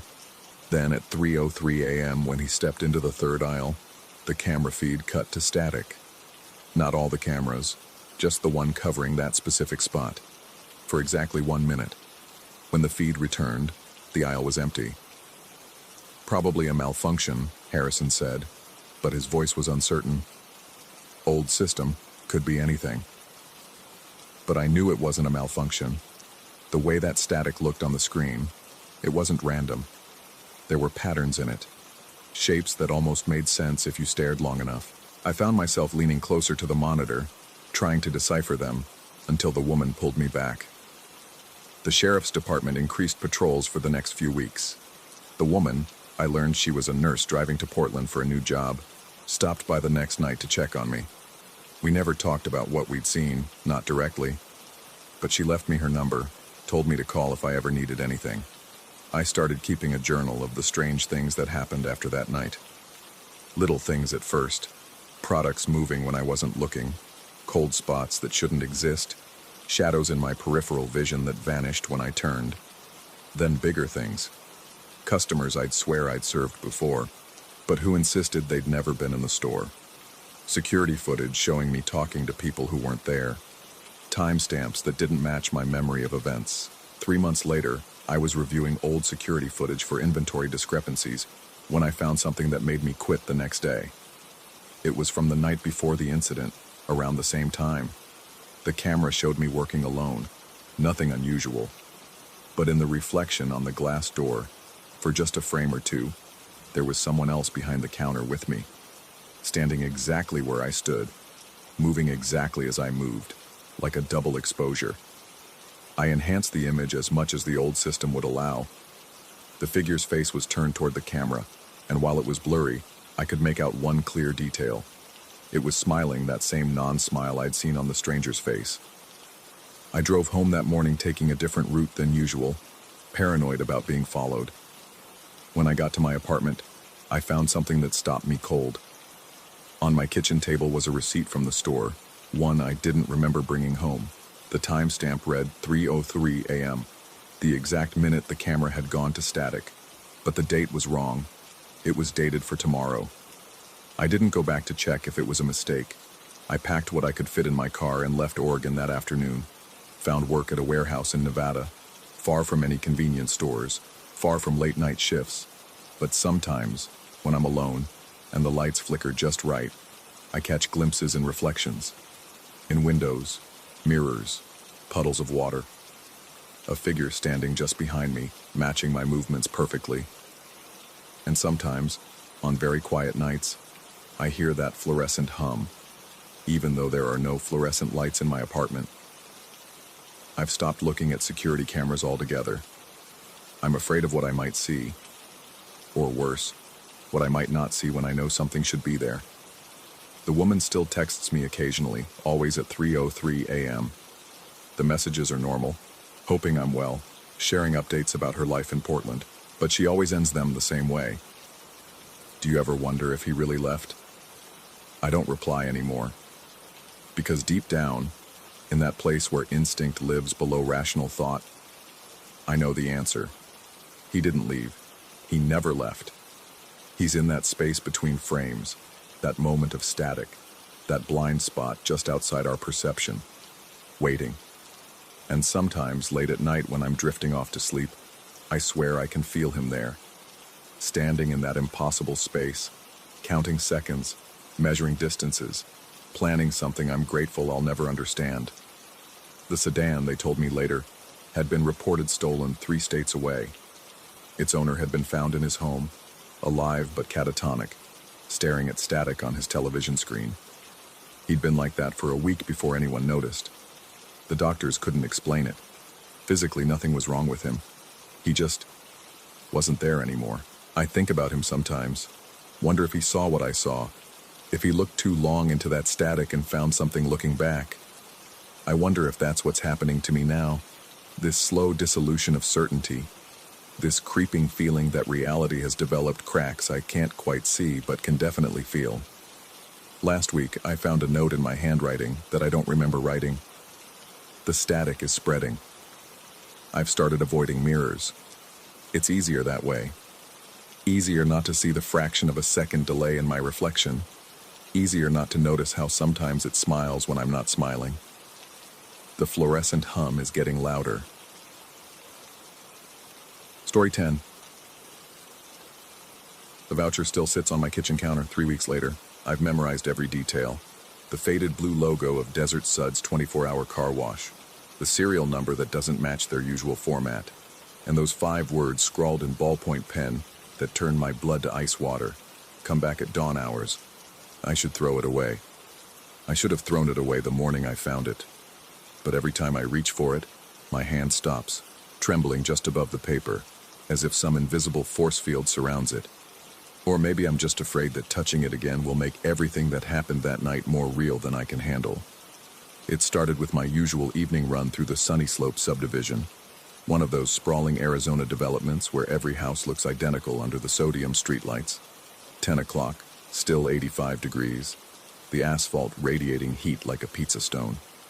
I'd been running this route for 6 months since moving here for work.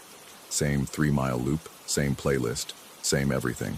Routine was my anchor in a new city where I knew nobody. The van appeared in my peripheral vision first. A rust-eaten Dodge from the early 90s. Powder blue paint flaking off like diseased skin.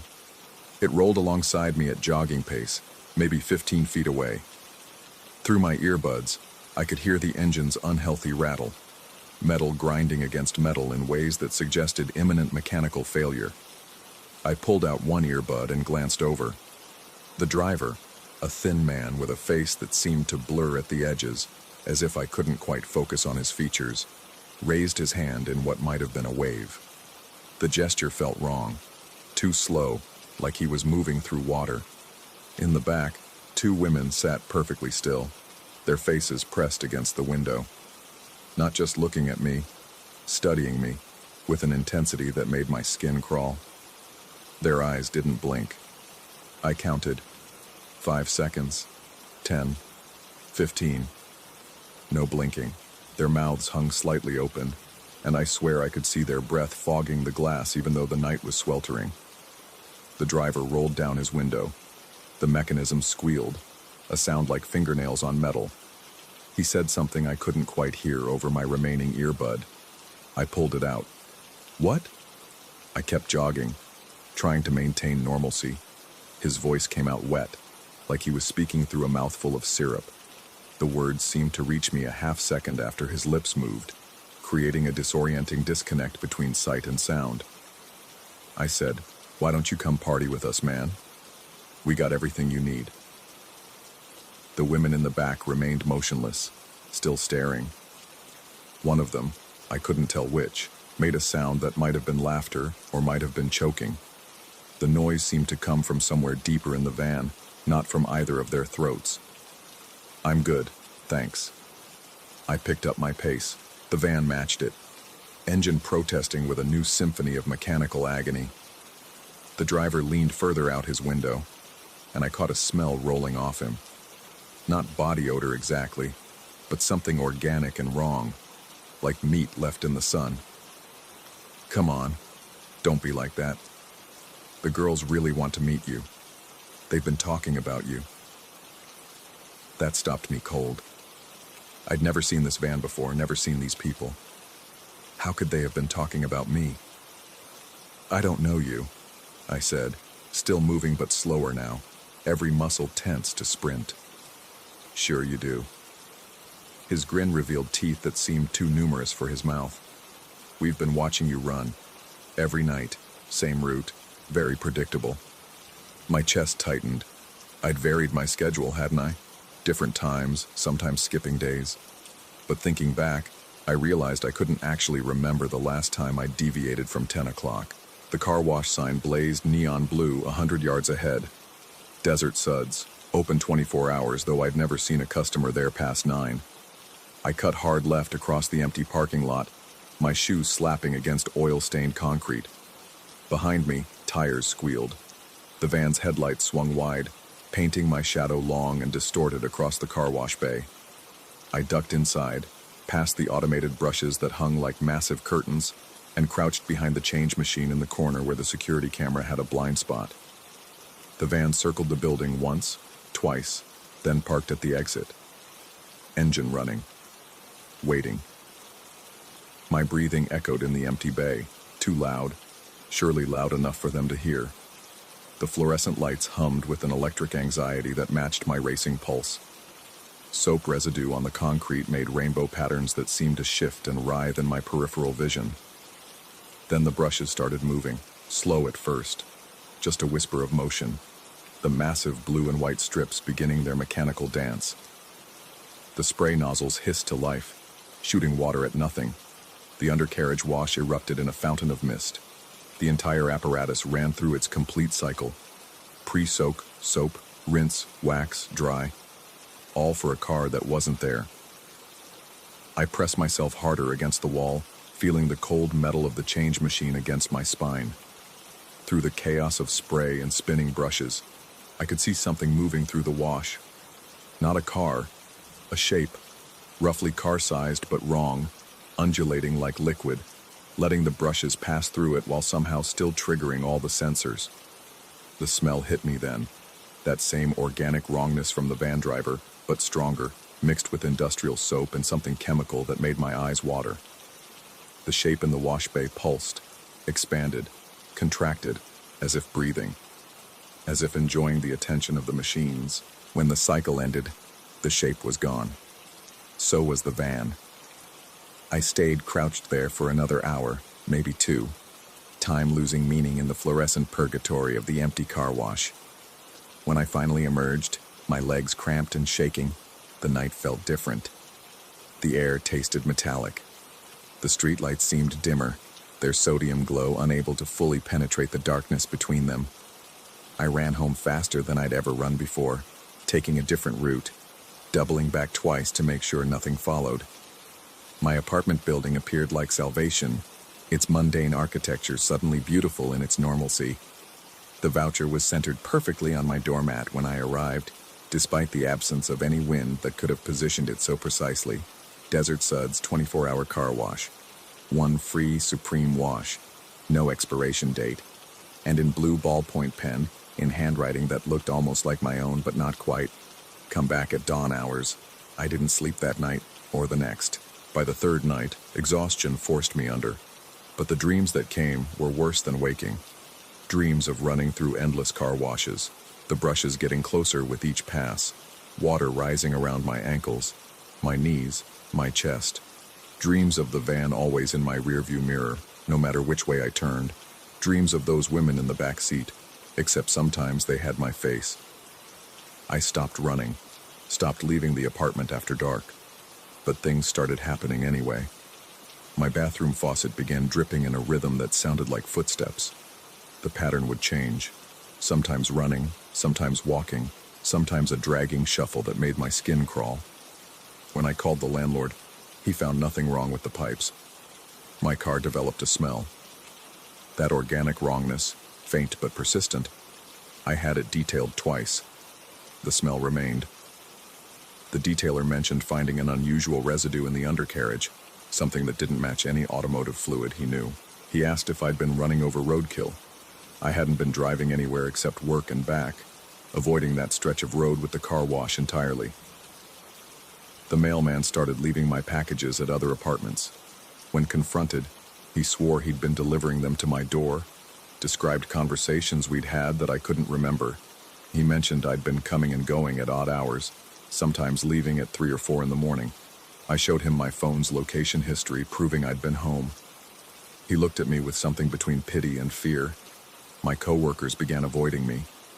Subtle at first, taking different elevators, sitting farther away in meetings. Then someone let slip that I'd been seen at Desert Suds at dawn, just standing in the bay, letting the brushes run over me again and again. They had security footage, they said. I demanded to see it. The footage showed someone who looked exactly like me, moved like me, wore my clothes. But I knew I'd been in bed, paralyzed by nightmares I couldn't quite remember upon waking. The voucher changed. Not all at once, but gradually. The serial number would have different digits when I looked again. The logo shifted slightly, the car in the image sometimes facing left, sometimes right. The handwritten message grew longer. Come back at dawn hours when the wash is hungry. I installed cameras in my apartment. Every morning, I'd review the footage, and every morning, there would be gaps. Not deleted, the timestamp would jump, as if time itself had skipped. During these gaps, things moved. Small things. A glass of water would be empty. My running shoes would be by the door instead of in the closet. The voucher would be in a different position, sometimes folded, sometimes not. Last week I woke with soap in my hair. Not shampoo, industrial car wash soap, the kind that burns if it gets in your eyes. My sheets were damp, smelling of that synthetic cherry scent they use in the premium wash. My feet were clean but raw, as if they'd been scrubbed by something rough. The voucher was on my pillow, and the message had changed again. You've been coming back every dawn, but you still haven't paid. I called in sick to work, spent the day researching.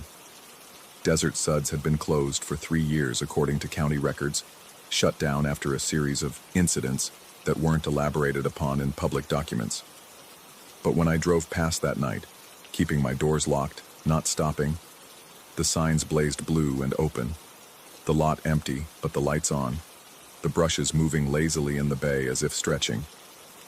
The van has started appearing in other places, parked outside the grocery store, idling at the bus stop, always empty when I look directly at it, but in my peripheral vision, I swear I can see shapes in the windows. The 2 women are different now. Sometimes there are 3, sometimes 1. Sometimes they look like people I know, sometimes they look like me. My landlord called yesterday. Noise complaints, he said. Residents reporting someone running up and down the halls at 3 in the morning, soaking wet, leaving puddles that smell like car soap. He has footage, he says. He wants to meet. I know what the footage will show. I know what I'll see. Someone who looks like me, moves like me, but whose eyes don't blink for 15, 20, 30 seconds at a time. Someone whose mouth moves a half second before the words come out. Someone who goes to the car wash at dawn and stands in the bay while something car-sized but not a car moves through the brushes with them. The voucher is changing as I write this. The words crawl across the paper like living things. Come back at dawn hours when the wash is hungry and the van is waiting and the water knows your name and you're already here anyway, aren't you? I check my location history obsessively now. It shows me at home every night. But my running app tells a different story. 3 miles every dawn, same route, ending at Desert Suds. The timestamps overlap. I'm in 2 places at once, or nowhere at all, or everywhere in between. Tomorrow is dawn. I can feel it pulling at me already, like gravity, like magnetism, like something deeper than physics. The voucher is warm to the touch now, pulsing with a rhythm that matches my heartbeat. Or maybe my heartbeat is matching it. I can't tell anymore. I think I understand now. The van, the car wash, the voucher, they're not the trap. They're the bait. The trap is something else, something that's been closing around me slowly for 3 weeks, tightening with each sleepless night and each impossible morning. The trap is the space between sleeping and waking, between here and there, between who I am and who's been going to the car wash at dawn. The sun is setting now. In a few hours, it will be tomorrow's dawn. I'll either go to the car wash or discover I've already been there. I'll either use the voucher or find it's already been redeemed. I'll either meet whatever waits in the van or realize I've been riding in it all along. The brushes are already spinning in my dreams. The water knows my name. I'm so very, very tired. And somewhere, in a rust-eaten van that should have died years ago, 2 women who might be 3 or 1 or none at all are pressed against the window, watching without blinking, waiting for someone who's already there. Story 11. The pager shouldn't have vibrated that night. Not at 3:47 a.m. Not with those numbers. Not when I was alone in the station's sleeping quarters with nothing but the hum of fluorescent lights and the memory of Christmas Eve still burning behind my eyelids. I've been a paramedic for 12 years. You learn to trust your equipment, your training, your instincts. You learn that reality has edges, boundaries, rules. What happened that winter made me question all of it. It started on Christmas Eve. The call came through dispatch at 11:23 p.m. Unconscious person in vehicle. Possible carbon monoxide exposure. The address led us to a cul-de-sac on the town's eastern edge, where the streetlights gave up and the houses turned their backs to the woods. The SUV sat at the dead end like a monument to bad decisions. Engine running, exhaust forming ghosts in the December cold. My partner that night was working his last shift before retirement. He approached from the driver's side while I took the passengers. Through the fogged glass, I could make out a figure slumped over the steering wheel. The doors were locked. We had to break the passenger window. The smell hit first. Not carbon monoxide, which has no smell, but something else. Sweet and metallic, like copper pennies soaked in sugar water. The man inside was breathing, barely. Late 40s, maybe 50, wearing a business suit that had seen better days. A revolver lay on the passenger seat, cylinder open, chambers empty. 6 brass casings glinted on the floor mat. But it was the note that made my skin crawl. Clutched in his right hand, written in what looked like charcoal on yellowed paper. Half an address. Just numbers. 1847. No street name, no city, nothing else. We worked quickly, established an airway, started oxygen, loaded him onto the stretcher. The whole time I couldn't shake the feeling that the trees were leaning in, that the darkness beyond the streetlights was somehow more substantial than it should be. My partner felt it too. I could tell by the way he kept checking over his shoulder, by how quickly he wanted to leave. The hospital was 20 minutes away. The man's vitals improved during transport, but he never woke up, never said a word. The ER took him, and that should have been the end of it. Another shift, another save, another mystery that wasn't mine to solve. Except it wasn't the end. The next night, I was back at the station. Most of the crew had gone home to salvage what was left of Christmas with their families. I volunteered to stay. No family of my own, nowhere special to be. Around 3:47 a.m., my pager went off. The display showed 1847. Just those 4 numbers, nothing else. No callback number, no unit designation. I checked the dispatch system. No active calls, no pages sent to my unit. I called dispatch directly. They had no record of any page. I told myself it was equipment malfunction. Old pagers did strange things sometimes, but my hands were shaking as I set it back on the nightstand, and I didn't sleep the rest of the night. For months after, nothing happened. Winter melted into spring. Spring bloomed into summer. I almost forgot about the incident, filed it away with all the other strange calls that pepper a paramedic's career. Almost. Then came the August call. Another unconscious person, this time in an apartment complex downtown. Routine overdose. We got them stable and transported without issue. But on the ride back, my radio started acting up. Static filled the channel, so I switched to the municipal frequency to test the equipment. That's when I heard my own voice, clear as day, recorded, asking, "Dispatch, can you confirm the house number?" I knew it was my voice, the slight rasp from years of night shifts, the way I elongated certain vowels. But I had never said those words, never made that transmission. Then came the whisper. Not my voice anymore, but something that barely sounded human, like wind through a broken throat. Warwick Street, 1847. Warwick Street. My partner was driving. She asked if I was okay. Apparently I'd gone pale as death. I told her I needed some air, had her drop me at the station while she refueled the rig. I knew where Warwick Street was. It was in that same cul-de-sac where we'd found the SUV on Christmas Eve. I shouldn't have gone back. Every instinct, every shred of common sense told me to leave it alone, but I had to know, had to see. I drove my personal vehicle, arrived just as the sun was setting. The cul-de-sac looked different in summer, greener, less ominous. The houses were modest, well kept, numbered sequentially, 1841, 1843, 1845. Then nothing. Where 1847 should have been, there was only an empty lot. Not abandoned, empty, as if nothing had ever been built there. Grass grew wild and tall, undisturbed except for 2 deep grooves in the earth, tire tracks, fresh enough that the grass hadn't sprung back yet. I got out of my car, walked to the edge of the lot. The air felt thicker there, like breathing through wet cotton. The sweet metallic smell from Christmas Eve drifted on the breeze, stronger now. The tall grass whispered without wind to move it. That's when I saw the foundation. Buried beneath years of overgrowth, barely visible, were the remains of a house's foundation. Concrete and rebar, scorched black as if by intense fire. I knelt down, brushed away some of the vegetation. The concrete was cold, not just cool, but actively cold, like it was pulling heat from the air around it. My pager vibrated. This time it displayed, "You were there." I ran, stumbled through the tall grass, threw myself into my car, peeled out of that cul-de-sac like hell itself was chasing me. But here's the thing about being a paramedic. You can't just quit.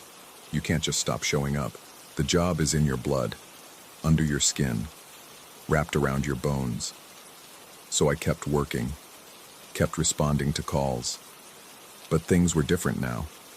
Every unconscious person we found seemed to have that same sweet metallic smell clinging to them. Every empty house we entered for a welfare check felt like it was holding its breath. And the pager, God, the pager wouldn't stop. Different messages now, coordinates, times.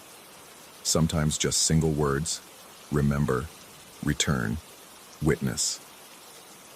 I started keeping a log, trying to make sense of it. The coordinates led to places I'd been, not just on calls, but in my personal life. My childhood home, my ex-girlfriend's apartment, the parking lot where I'd had my first kiss. Each location felt wrong when I returned to it, like someone had traced over reality with an unsteady hand. The breaking point came in October. We responded to a call. Elderly woman, difficulty breathing. Routine.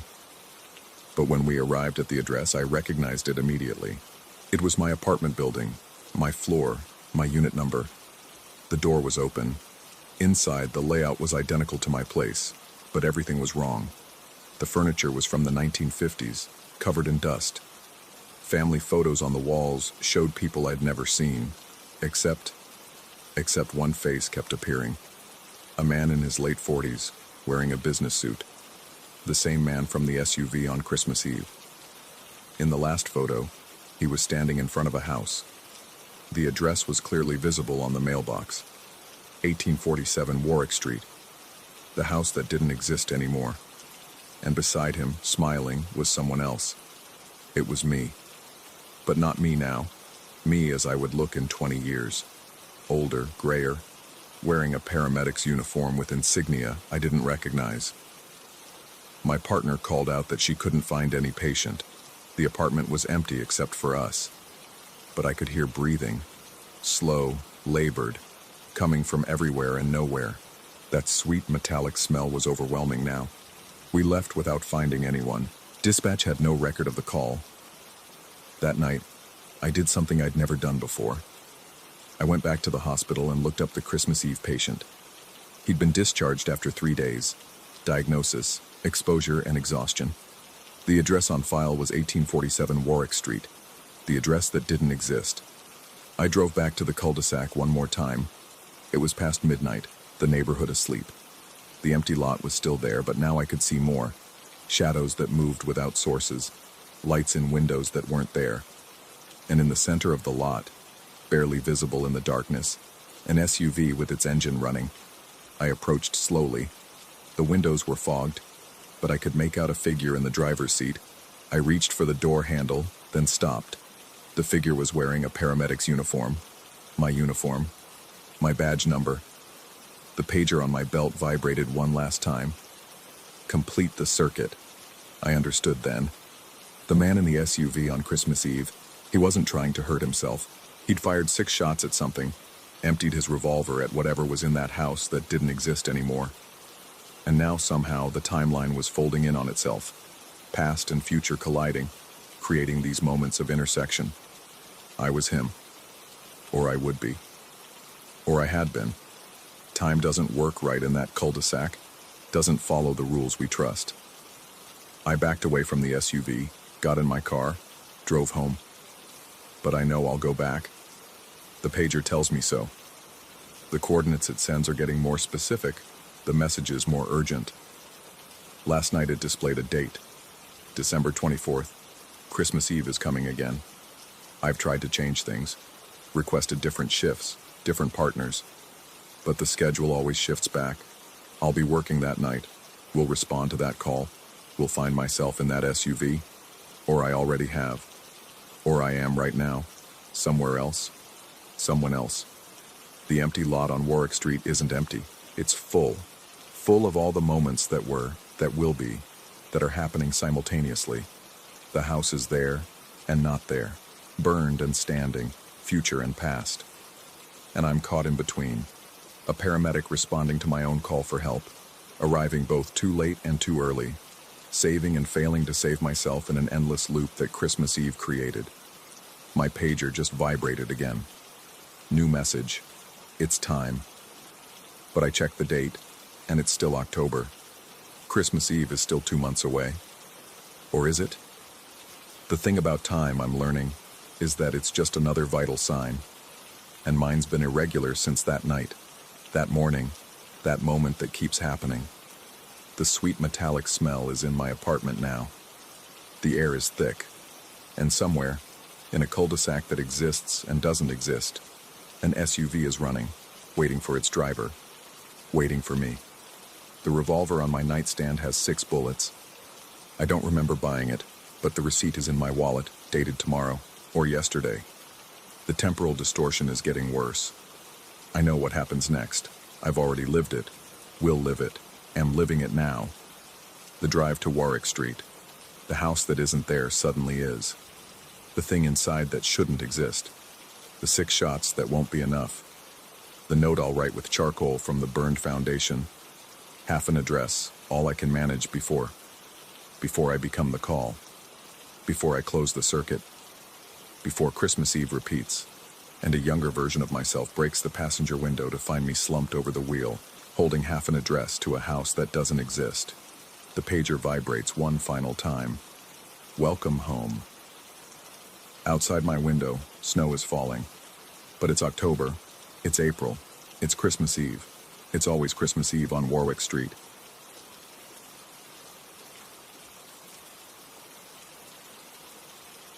Story 12.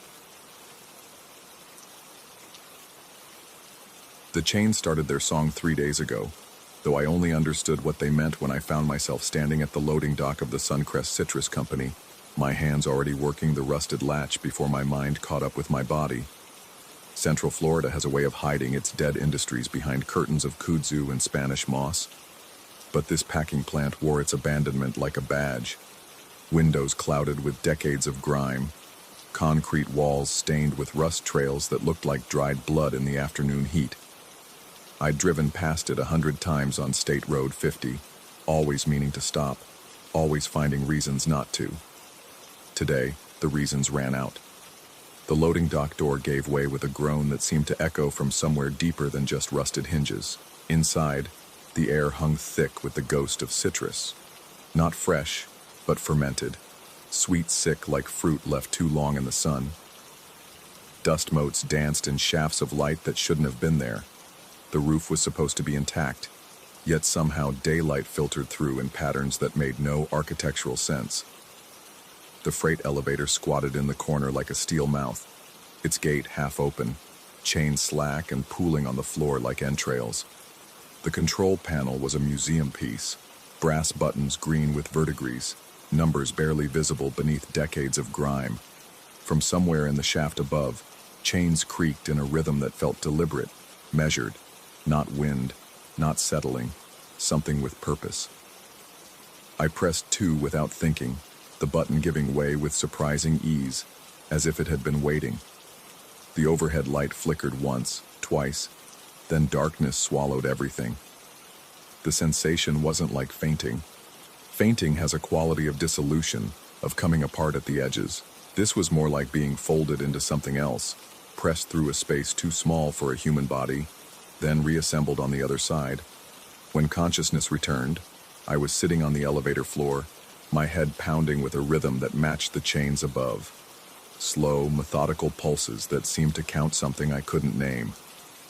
The elevator door stood partially open, revealing not the second floor I'd selected, but something else entirely. A narrow mezzanine stretched before me, barely wide enough for 2 people to pass. The walls pressed close, painted that institutional green that belonged to another era, and the fluorescent lights hummed with electricity that shouldn't exist in a building abandoned for 30 years. But it was the crates that made my skin crawl. Wooden shipping crates lined both walls, stacked 3 high, each stamped with the Suncrest logo, a sun rising over orange groves that had been bulldozed for subdivisions in the 1990s. The stamps were fresh, ink still dark. The dates were from this month, this week, yesterday. The smell of burnt oranges grew stronger as I forced the elevator door wider and stepped onto the mezzanine. Not rotting oranges, burnt as if someone had tried to caramelize the fruit but left it too long over flame. It coated the back of my throat, made my eyes water. Beneath it lurked something else, something chemical and wrong, like pesticide mixed with copper. My phone showed no signal, but the clock still worked. 3:47 p.m. I reached into my pocket for my car keys and found something else, a weighing ticket, the kind they used to give truckers bringing in loads of fruit. The paper felt new between my fingers, crisp edges, fresh ink. The timestamp read 3:47 p.m., today's date. But at the bottom, where the shift supervisor would sign, someone had stamped "Night Shift Approved" in red ink that looked too wet, too fresh. Nobody had worked nights at Suncrest since 1987. I knew because I'd researched the place after driving past it so many times, found old newspaper articles about the closure, the labor disputes, the strange reports that preceded the final shutdown. Workers claiming to see people in the groves who weren't there. Fruit that weighed different amounts each time it was measured. Trucks arriving full and leaving empty with no record of unloading. The mezzanine stretched longer than should be possible given the building's footprint.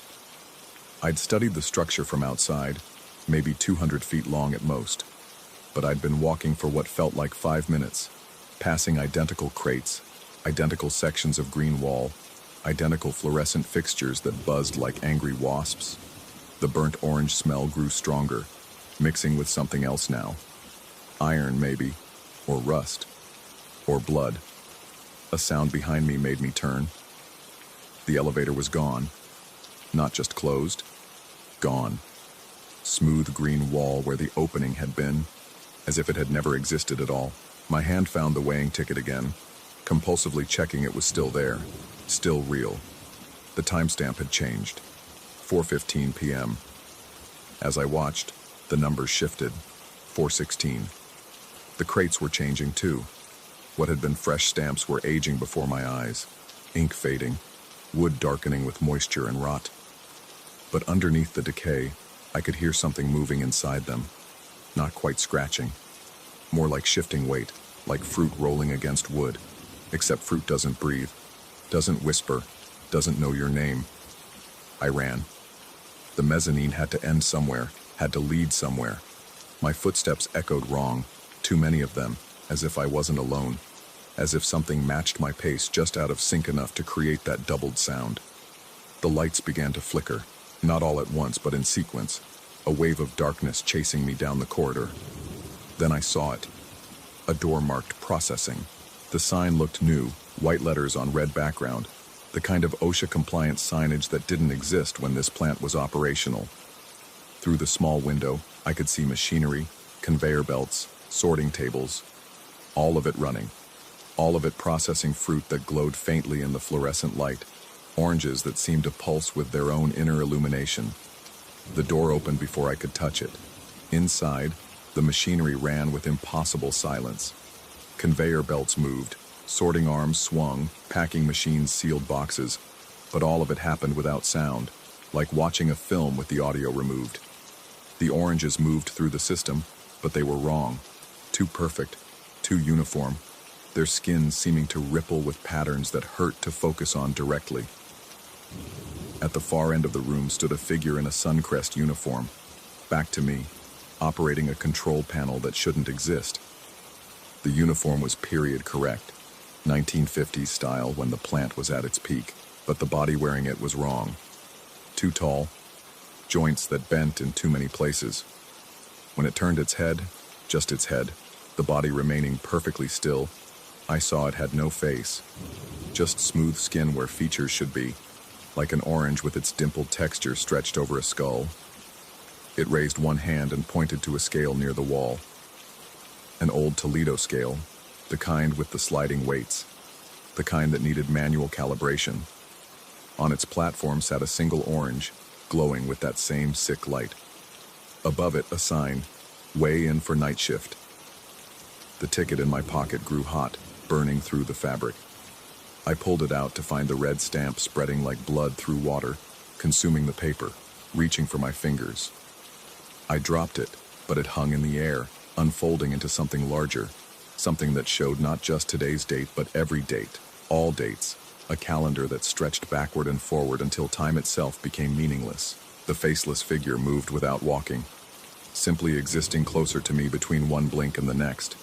It gestured again at the scale. The orange pulsed brighter. From the machinery came a sound at last. Not mechanical noise, but voices. Hundreds of them, all counting in unison. Not numbers, weights, pounds and ounces of something that couldn't be measured in normal terms. I understood then. The plant had never really closed. It had just shifted, moved sideways into a space where the normal rules didn't apply. Where fruit could be weighed but never measured. Where night shift ran eternal, processing harvests that existed outside of time. Where workers without faces sorted produce that glowed with its own twisted light. The scale waited, the figure waited. The entire room held its breath, if rooms could breathe, if breath meant anything in a place like this. I backed toward where the door should be, but my hand found only smooth wall. The faceless figure tilted its head, an almost curious gesture, almost human, which made it infinitely worse. It reached up and began to peel away its smooth skin, revealing not a face but another layer of that same blankness, as if it could peel forever and find nothing but absence all the way down. The orange on the scale began to split, revealing not fruit, but something that pulsed with organic movement, something that had too many segments, too many chambers, like a heart made of citrus. beating with a rhythm that matched the chains I'd heard in the elevator shaft. The counting voices grew louder, and I realized they weren't counting at all. They were calling names. Every name. All names. Mine was in there somewhere, buried in the chorus, being weighed and measured and found to be exactly what they needed. The room began to fold in on itself, walls bending at angles that shouldn't exist, machinery continuing its silent operation even as space twisted around it. The faceless figure reached out with arms that kept extending, joints multiplying as needed, fingers that split into more fingers, all of them grasping for something I couldn't give them because I didn't know what it was. Then I was back in the elevator, gasping, the door sealed, my fingers still on the button marked 2, as if no time had passed at all. The chains above continued their slow, rhythmic creaking. My phone showed 3:47 p.m. In my pocket, the weighing ticket crinkled against my fingers, real as anything, impossible as everything. I jabbed at the one button, and this time the elevator moved, descending with grinding protest. The door opened onto the loading dock, exactly as I'd left it, dust motes still dancing in those impossible shafts of light. I ran for my car, not looking back, not stopping until I was miles away, parked at a gas station, hands shaking as I tried to process what had happened. The ticket was still in my pocket, still showing 3:47 p.m., still stamped for night shift. It's been 3 days now. 3 days of normal life, normal routine, normal everything except for the dreams where I'm back on that mezzanine, walking endless green corridors while crates breathe around me. 3 days of checking my pocket obsessively for a ticket that's always there, always showing the same time, always stamped in red that looks too fresh. 3 days of hearing chains in every quiet moment, counting something in pulses I'm beginning to understand. Tonight, I looked up the Suncrest Citrus Company's employee records from the 1950s. There's a name in the night shift roster that shouldn't be there, a name that was added yesterday, in handwriting that looks like mine, for a shift that starts at 3:47 p.m. and never ends. The chains are calling again, louder now, more insistent. They're not coming from memory or imagination. They're coming from outside my apartment window, from a freight elevator that shouldn't exist in a building that was never a packing plant. But the ticket in my pocket says otherwise. The stamp is spreading again, red ink like blood through water, and this time I don't think I can drop it. This time I think it's already too late. The weight has been measured. The shift has been approved. And somewhere in Central Florida, in a packing plant that's been closed for 30 years, the machinery runs silent and perfect, processing fruit that glows with its own light, waiting for workers who can peel away their faces and find nothing underneath but the obligation to clock in, to weigh the harvest, to feed the machines that never stop counting. I can smell burnt oranges again. Stronger now. The elevator is here. Story 13. And the cottonwood stood like a twisted sentinel in the motel courtyard, its leaves whispering secrets I wasn't meant to hear. I'd driven 14 hours straight through the desert, my eyes burning from the endless ribbon of asphalt that cut through New Mexico's burnt ochre landscape. The Roadrunner Inn materialized from the heat shimmer like a mirage made concrete and neon, its sign flickering between full vacancy and no vacancy, unable to decide which lie to tell. My scalp still tingled from the fresh shave I'd gotten that morning in Amarillo. A desperate attempt to feel clean after 3 days on the road, running from something I couldn't name. The stubble was already beginning to push through, making my head feel like sandpaper when I rubbed it. That's how I first noticed the threads. I'd stepped outside for a cigarette, needing the nicotine to quiet the anxiety that had been building since I'd crossed the state line. The courtyard was a rectangle of cracked concrete surrounding a patch of dead grass and that solitary cottonwood. The tree looked wrong somehow, its branches reaching at angles that seemed to defy the logic of growth, as if each limb had been broken and reset by someone who'd never seen a tree before. The first thread touched my face like a lover's finger, so light I almost didn't notice. I brushed it away absently, thinking it was a spider's web. But then another fell, and another. Fine as baby hair, they drifted down in the windless evening. catching the sickly yellow light from the motel's exterior bulbs. Each time I swept them from my skin, I heard it. A giggle, sharp and brief, like a child trying not to be caught laughing in church. The sound didn't come from the highway, though Route 40 ran close enough that I could hear the semi-trucks groaning past. It seemed to emanate from the air itself, or perhaps from the threads as they fell. I looked up at the cottonwood's canopy, expecting to see a nest or some explanation, but the branches were bare of anything but leaves. More threads descended, covering my shoulders, my arms, tangling in what little stubble remained on my scalp. The sensation was maddening, like being touched by something that wasn't quite there. I stumbled back toward my room, number 27, brushing frantically at the invisible strands. Behind me, that tittering laugh followed, multiplying until it sounded like a classroom of hidden children sharing a terrible joke. The night passed in fits of scratching and false sleep. Every time I dozed, I felt the threads crawling across my skin, working their way into my ears, my nostrils. I'd jolt awake, gasping, finding nothing but the musty motel air and the drone of the ancient air conditioner. By dawn, my arms were covered in red welts from my fingernails. The motel manager was a sun-weathered man whose face looked like it had been carved from the same red rock that surrounded us. When I mentioned the threads and the cottonwood, he squinted at me with eyes that had seen too many travelers with too many stories. He assured me there were no spiderwebs in that tree. Never had been. They'd had it checked just last month when another guest complained. His tone suggested I wasn't the first to experience something, but also that he'd grown tired of hearing about it. He offered to move me to a different room, one facing the highway instead of the courtyard. I declined. Something about running felt like admitting defeat. That second night, I came prepared. I'd bought a powerful LED flashlight from a truck stop, the kind that could supposedly be seen from space. The courtyard was empty except for the moths circling the lights and the cottonwood standing guard. I clicked on the flashlight and aimed it upward. The beam cut through the darkness, revealing what the tree had hidden. The threads weren't coming from the branches at all. They descended from somewhere above the motel's flat roof, hundreds of them, maybe thousands. So fine they were nearly invisible except where the light caught them just right. They swayed in a breeze I couldn't feel, creating patterns that seemed almost deliberate, like cursive writing in a language I'd never learned. I followed one strand down with the light, watching it descend past the tree, past my eye level, until it terminated at something that made my stomach clench. A plastic key tag, the kind attached to motel room keys, dangled at the end like a fishing lure.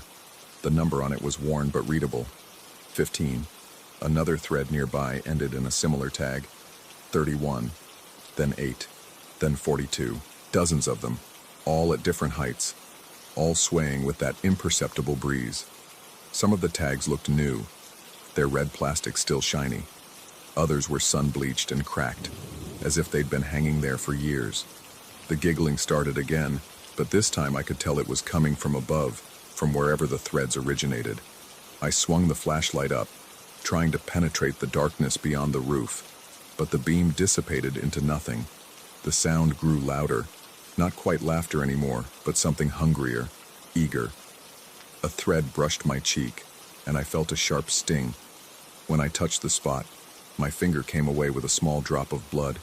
The thread hadn't just touched me, it had cut me, precise as a razor. More began to fall, and I understood with a clarity that transcended logic. They were fishing. The tags were bait, and I was standing in the middle of their lines. I ran for my room, hearing the threads whistle through the air behind me, feeling them catch at my clothes, my skin.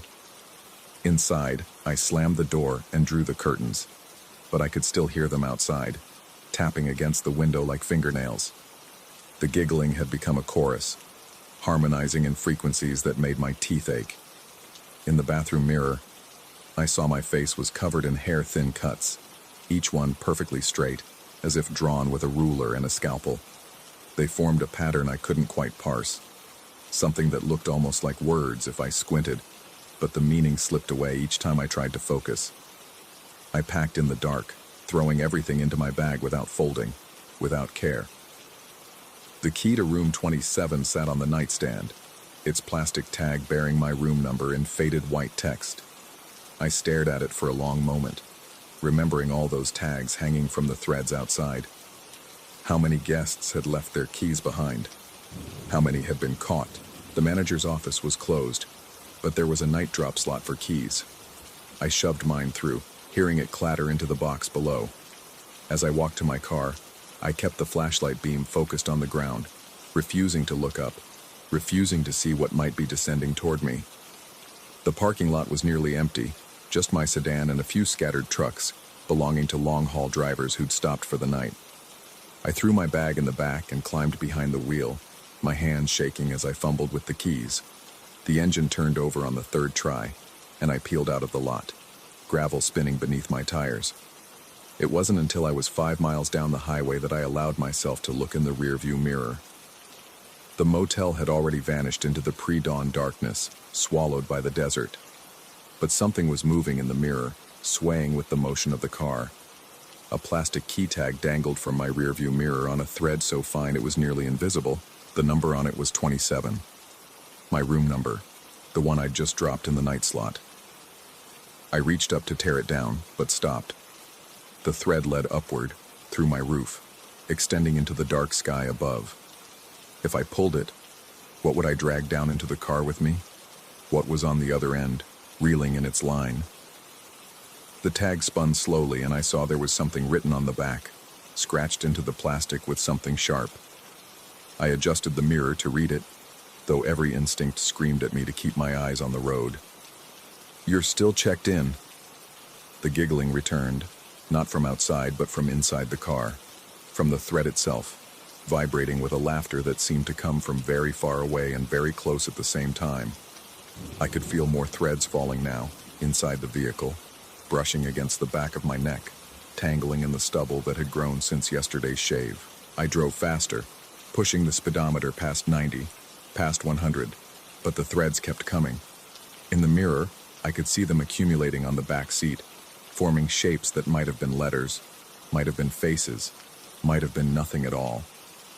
The key tag swayed hypnotically, and I realized with a detached sort of horror that I was becoming drowsy, my eyelids growing heavy despite the adrenaline coursing through my system.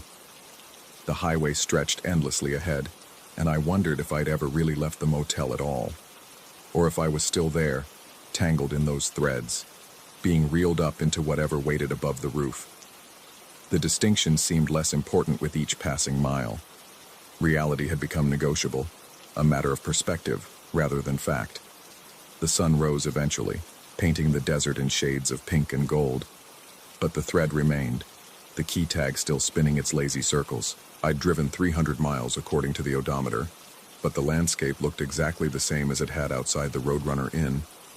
The same red rocks, the same scattered brush, the same cottonwood trees, twisted and wrong, appearing at regular intervals along the roadside. I stopped at another motel that night, this one in Arizona, or so the signs claimed. The desk clerk handed me a key with a plastic tag. Room 27. I didn't bother to protest. The thread from my rearview mirror had grown thicker during the day, more visible, and I could see others now, hundreds of them, extending from my car into the sky like the strings of a marionette. That night, standing under another cottonwood in another courtyard, I felt the threads falling again. But this time, I didn't brush them away. I let them accumulate, layer upon layer, until I could barely see through the gossamer veil they created. The giggling had become a constant companion, a soundtrack to my new reality. I understood now that some guests never really check out. Their keys might go in the slot, their cars might leave the parking lot, but something essential remains, caught in those fishing lines that descend from somewhere above. We drive our routes, we stop at our motels, we smoke under our trees, but we're all still there at the Roadrunner Inn, suspended by threads too fine to see but too strong to break. The tag from room 27 still hangs from my mirror. Sometimes it shows my room number, sometimes it's blank, sometimes it displays numbers I don't recognize, rooms I haven't stayed in yet, or rooms I've forgotten I've already left. The thread connects me to all of them, to all the versions of myself scattered across the desert, each one caught in a slightly different stage of understanding.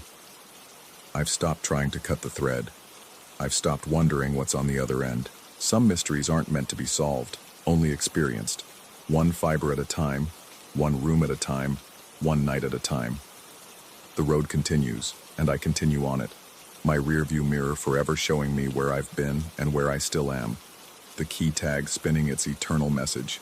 You're still checked in. You're always still checked in.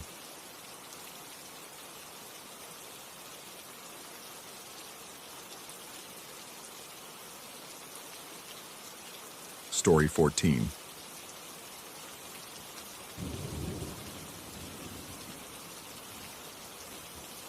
The coffee machine's fluorescent glare cut through the pre-dawn darkness, like a scalpel through flesh.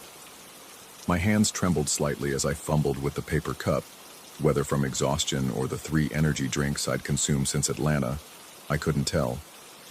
The rest stop sat like a concrete island in the Georgia wilderness, its parking lot nearly empty except for my sedan and a rust-eaten pickup truck that had been there when I arrived. I should have kept driving.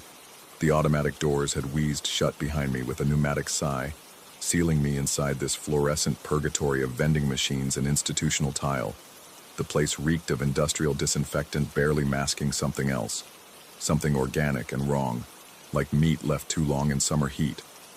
I'd attributed it to the restrooms, tried not to think about it as the coffee machine gurgled and hissed. That's when I saw him. Not inside, outside, pressed against the automatic door's glass sensor panel. The clown mask was cheap latex, the kind you'd find at a dollar store, with exaggerated red lips frozen in a perpetual grin and hollow eye sockets that revealed nothing of what lurked beneath. But it was the suit that made my skin crawl. White fabric that might have been pristine once, now bearing the geography of countless stains. Rust-colored blotches, grass marks, something yellow and viscous near the collar. He didn't try to trigger the sensor, didn't wave his arms or step back to make the door open. He just stood there, mask pressed against the glass, breath fogging the surface in rhythmic clouds. The overhead lights made his presence feel like a photograph. Too still, too deliberate, like something staged for maximum effect. The coffee machine beeped. I grabbed my cup without looking away from the door, the scalding liquid sloshing over my fingers. The pain felt distant, secondary to the primal alarm spreading through my nervous system. Every instinct screamed at me to move, to get out, but getting out meant walking toward him. I chose the long route, circling through the aisles of travel brochures and overpriced snacks, keeping the door in my peripheral vision. He tracked my movement, mask sliding across the glass with a squeaking sound that made my teeth ache. When I finally reached the exit on the far side of the building, I half-jogged to my car, coffee abandoned on a concrete barrier. The parking lot stretched before me, bathed in the sickly amber of sodium lights. My car sat 50 feet away, might as well have been 50 miles. The morning air hung thick and humid, carrying the green smell of kudzu and decay from the surrounding forest. Insects hummed in the darkness beyond the light's reach, their drone mixing with the distant whisper of traffic on I-95. I made it halfway before I saw him again. He stood beside my driver's door, materialized from nowhere like a magic trick gone wrong. In his left hand, he held a balloon animal, a dog, I think, though the red latex had been twisted into something that looked more like roadkill than a pet. He didn't move as I approached, just stood there in that wrinkled suit, one hand on the balloon, the other hanging limp at his side. My keys bit into my palm as I gripped them, considering my options. The pickup truck was too far. Going back inside meant being trapped. I could hear my father's voice in my head, gruff and practical. Don't show fear. They feed on fear. I walked to my car with measured steps, each footfall deliberate on the asphalt. Up close, I could see more details I wished I couldn't. The mask's edges didn't quite meet his neck, revealing a strip of skin so pale it looked blue under the lights. His breathing was wrong, too slow, too deep, like someone practicing meditation or fighting off unconsciousness. Without acknowledging him, I unlocked the car. The electronic chirp felt obscenely loud in the silence.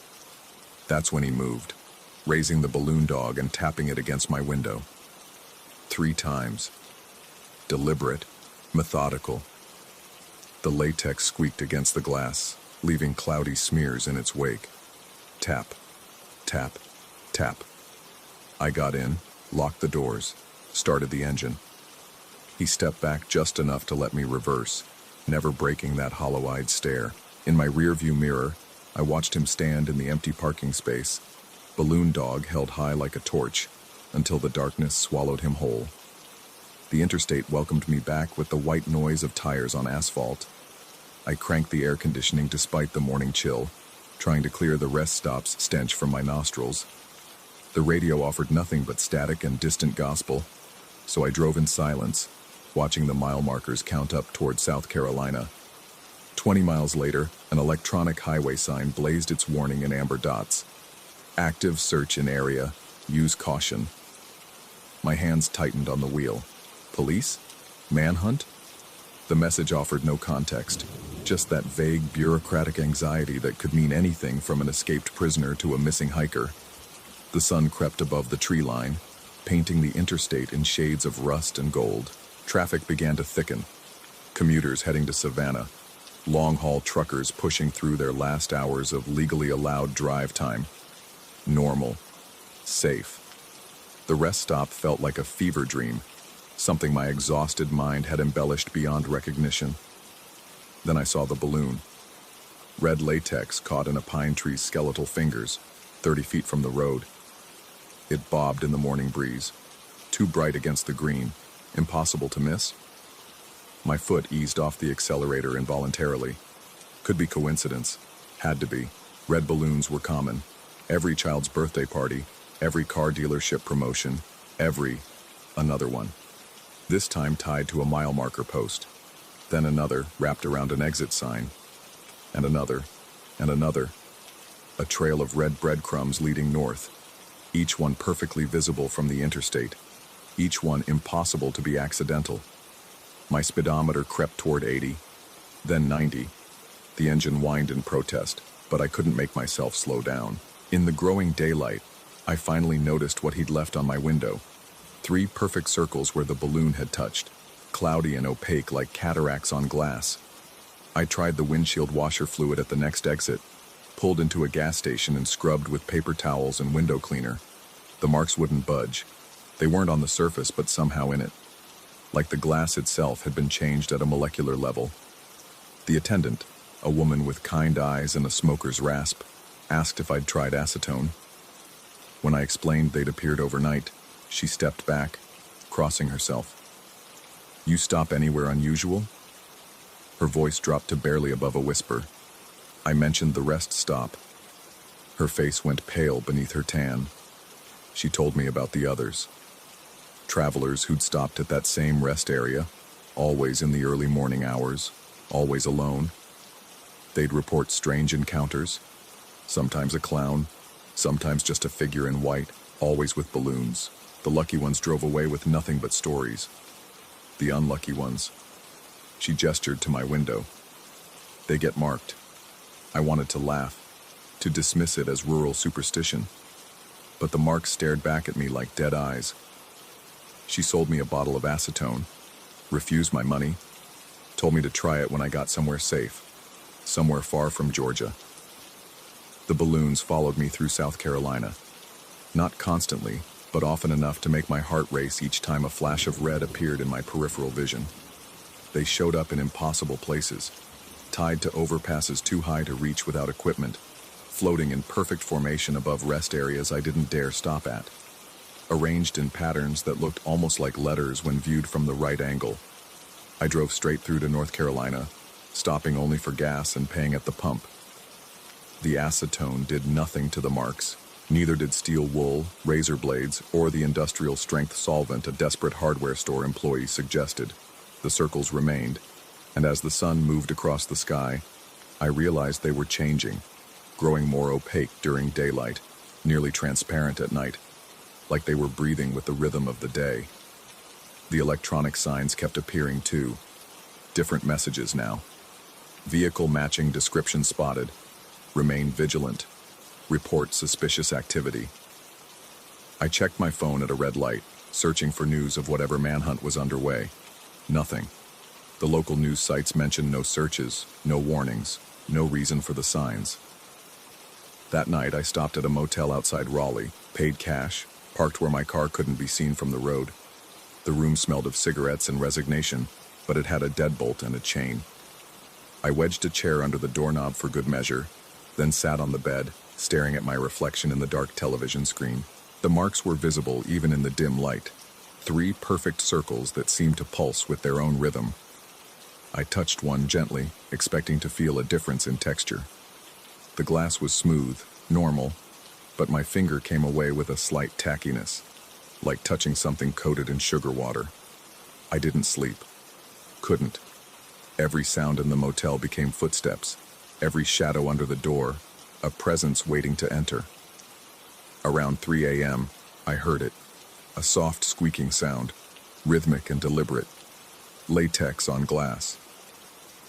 I crept to the window, peered through a gap in the curtains. The parking lot was empty except for my car and a few others belonging to travelers as desperate as myself. But on my windshield, illuminated by the motel's neon sign, sat a new balloon animal. A giraffe this time, its long neck twisted into an impossible spiral, pinned beneath my wiper blade like a parking ticket. I didn't go outside, didn't check out. When the sun rose, I simply left, abandoning the room key and driving north with the balloon animal still on my windshield, too afraid to touch it, too afraid to stop. It finally blew away somewhere in Virginia, leaving another mark where it had rested, a long, serpentine smear that hurt to look at directly. The calls started that afternoon. My phone would ring, showing numbers I didn't recognize, area codes from Georgia, then South Carolina, then wherever I happened to be. I never answered. The voicemails were just breathing, slow and deliberate, occasionally punctuated by the squeak of latex being twisted into shapes. I've been driving for 3 days now. The marks have spread. Not physically, but in how I perceive them. Sometimes I see faces in their cloudy surfaces. Sometimes they seem to form words I can't quite read. The balloons keep appearing, getting more elaborate, more impossible. This morning, I saw an entire parade of them floating against the wind, moving in perfect formation along the highway's shoulder. The electronic signs have stopped mentioning searches. Now they just show coordinates, latitude and longitude that, when I finally worked up the courage to check, lead back to that rest stop in Georgia. Always back to that rest stop. I've started to understand something, though I wish I hadn't. The man in the clown mask wasn't hunting me, wasn't following me. He was marking me, yes, but not for himself. The marks are an invitation, a beacon, a way of saying this one saw something they shouldn't have. Because I've seen others now.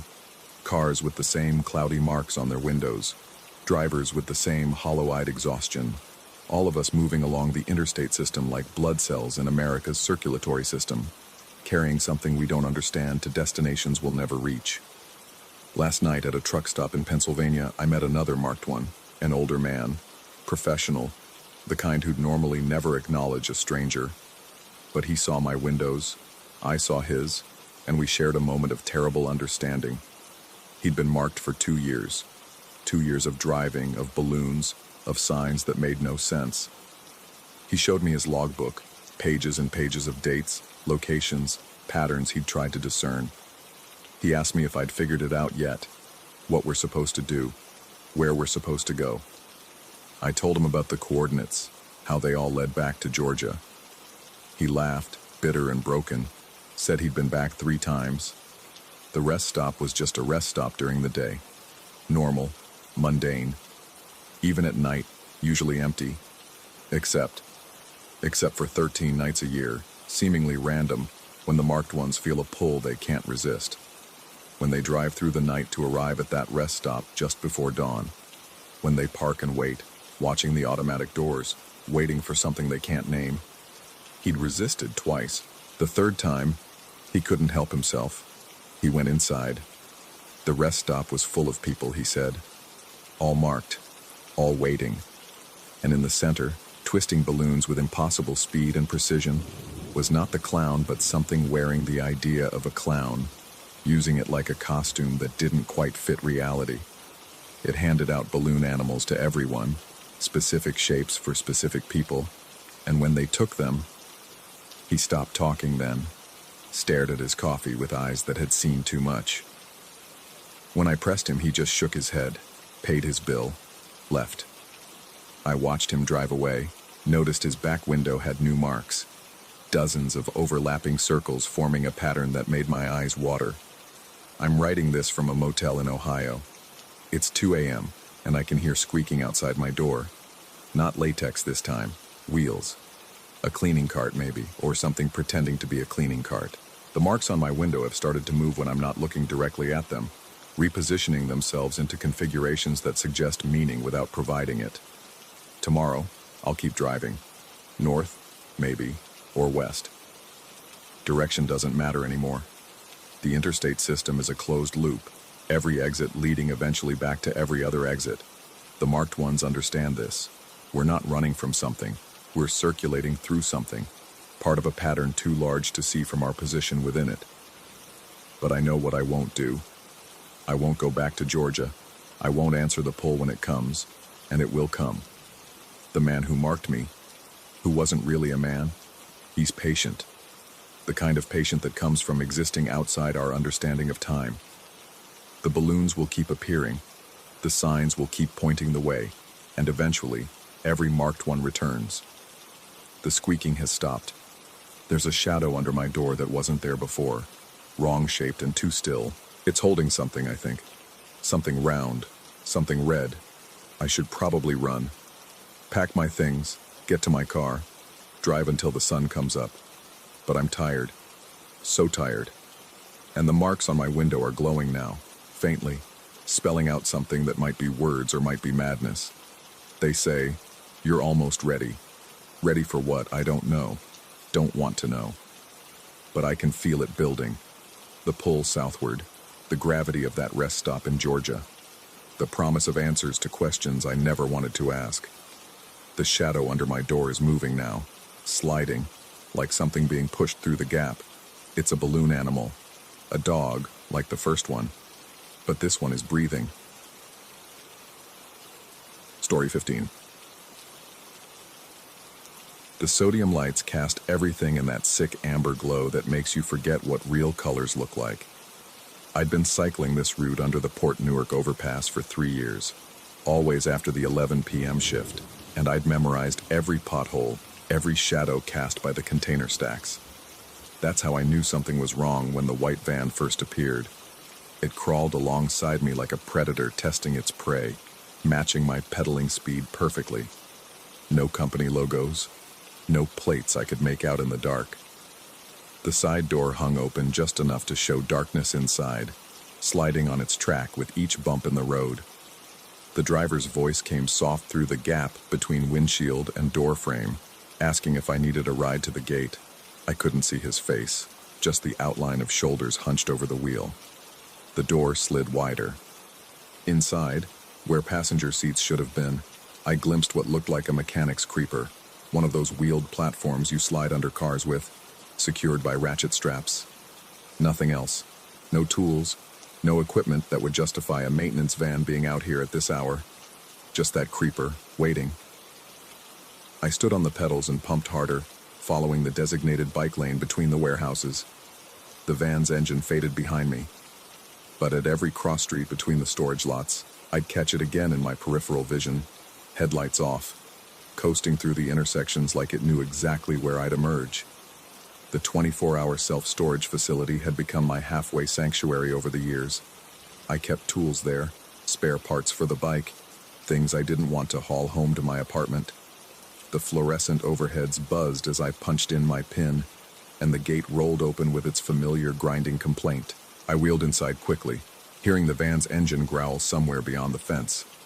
The storage corridors stretched out in perfect rows, brass-colored roll-up doors reflecting the overhead lights like a hall of mirrors. Unit after unit, all identical, all silent. My box was deep in the maze, 3F47, and I'd chosen it specifically because you had to make 4 turns to reach it from the entrance. The van's engine cut off. In the sudden quiet, I could hear my own breathing, the tick of my bike chain cooling. the distant hum of the industrial air system. Then something else. Wheels rolling on concrete. Not footsteps. Wheels. Slow and deliberate, like someone pushing a cart through a library. I stood frozen at my unit, key half turned in the padlock. The rolling sound came closer, pausing at each intersection of corridors as if checking directions. Through the gaps where the roll-up doors didn't quite meet the floor, I could track its progress by the shadows it cast, something low to the ground, wider than a person walking. The sound stopped directly outside my unit. Holding my breath, I crouched and peered through the inch-high gap at the bottom of the door. 2 pairs of tennis shoes, pristine white, positioned oddly far apart. Between them, the edge of what looked like that same wheeled platform from the van. The feet weren't walking. They were planted on the creeper while someone else pushed from behind, someone I couldn't see. My phone vibrated in my pocket, the sound impossibly loud in the silence. An AirTag notification. An unknown accessory has been moving with you. With trembling fingers, I ran my hand under the bike seat and found it. A tracker wrapped in electrical tape, stuck there with the kind of precision that suggested practice. I peeled it off, the adhesive making a sound like tearing skin. The feet outside shifted slightly. I had to make a choice. The wheeled platform began moving again, continuing down the corridor with that same deliberate pace. I waited until the sound faded, then carefully opened my unit just enough to slip out. 3 units down was 3F50, which I knew had been vacant for months. I pressed the tracker against its doorframe and ran.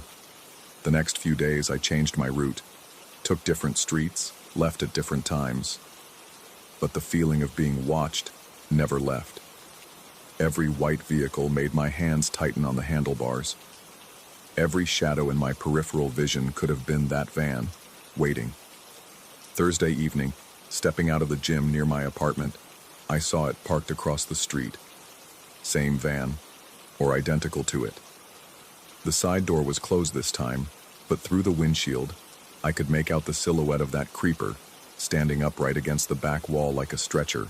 That's when I noticed the sticker on my bike frame, a yellow inventory tag identical to the ones used at the storage facility, with a barcode and unit number I'd never seen before, 7X13.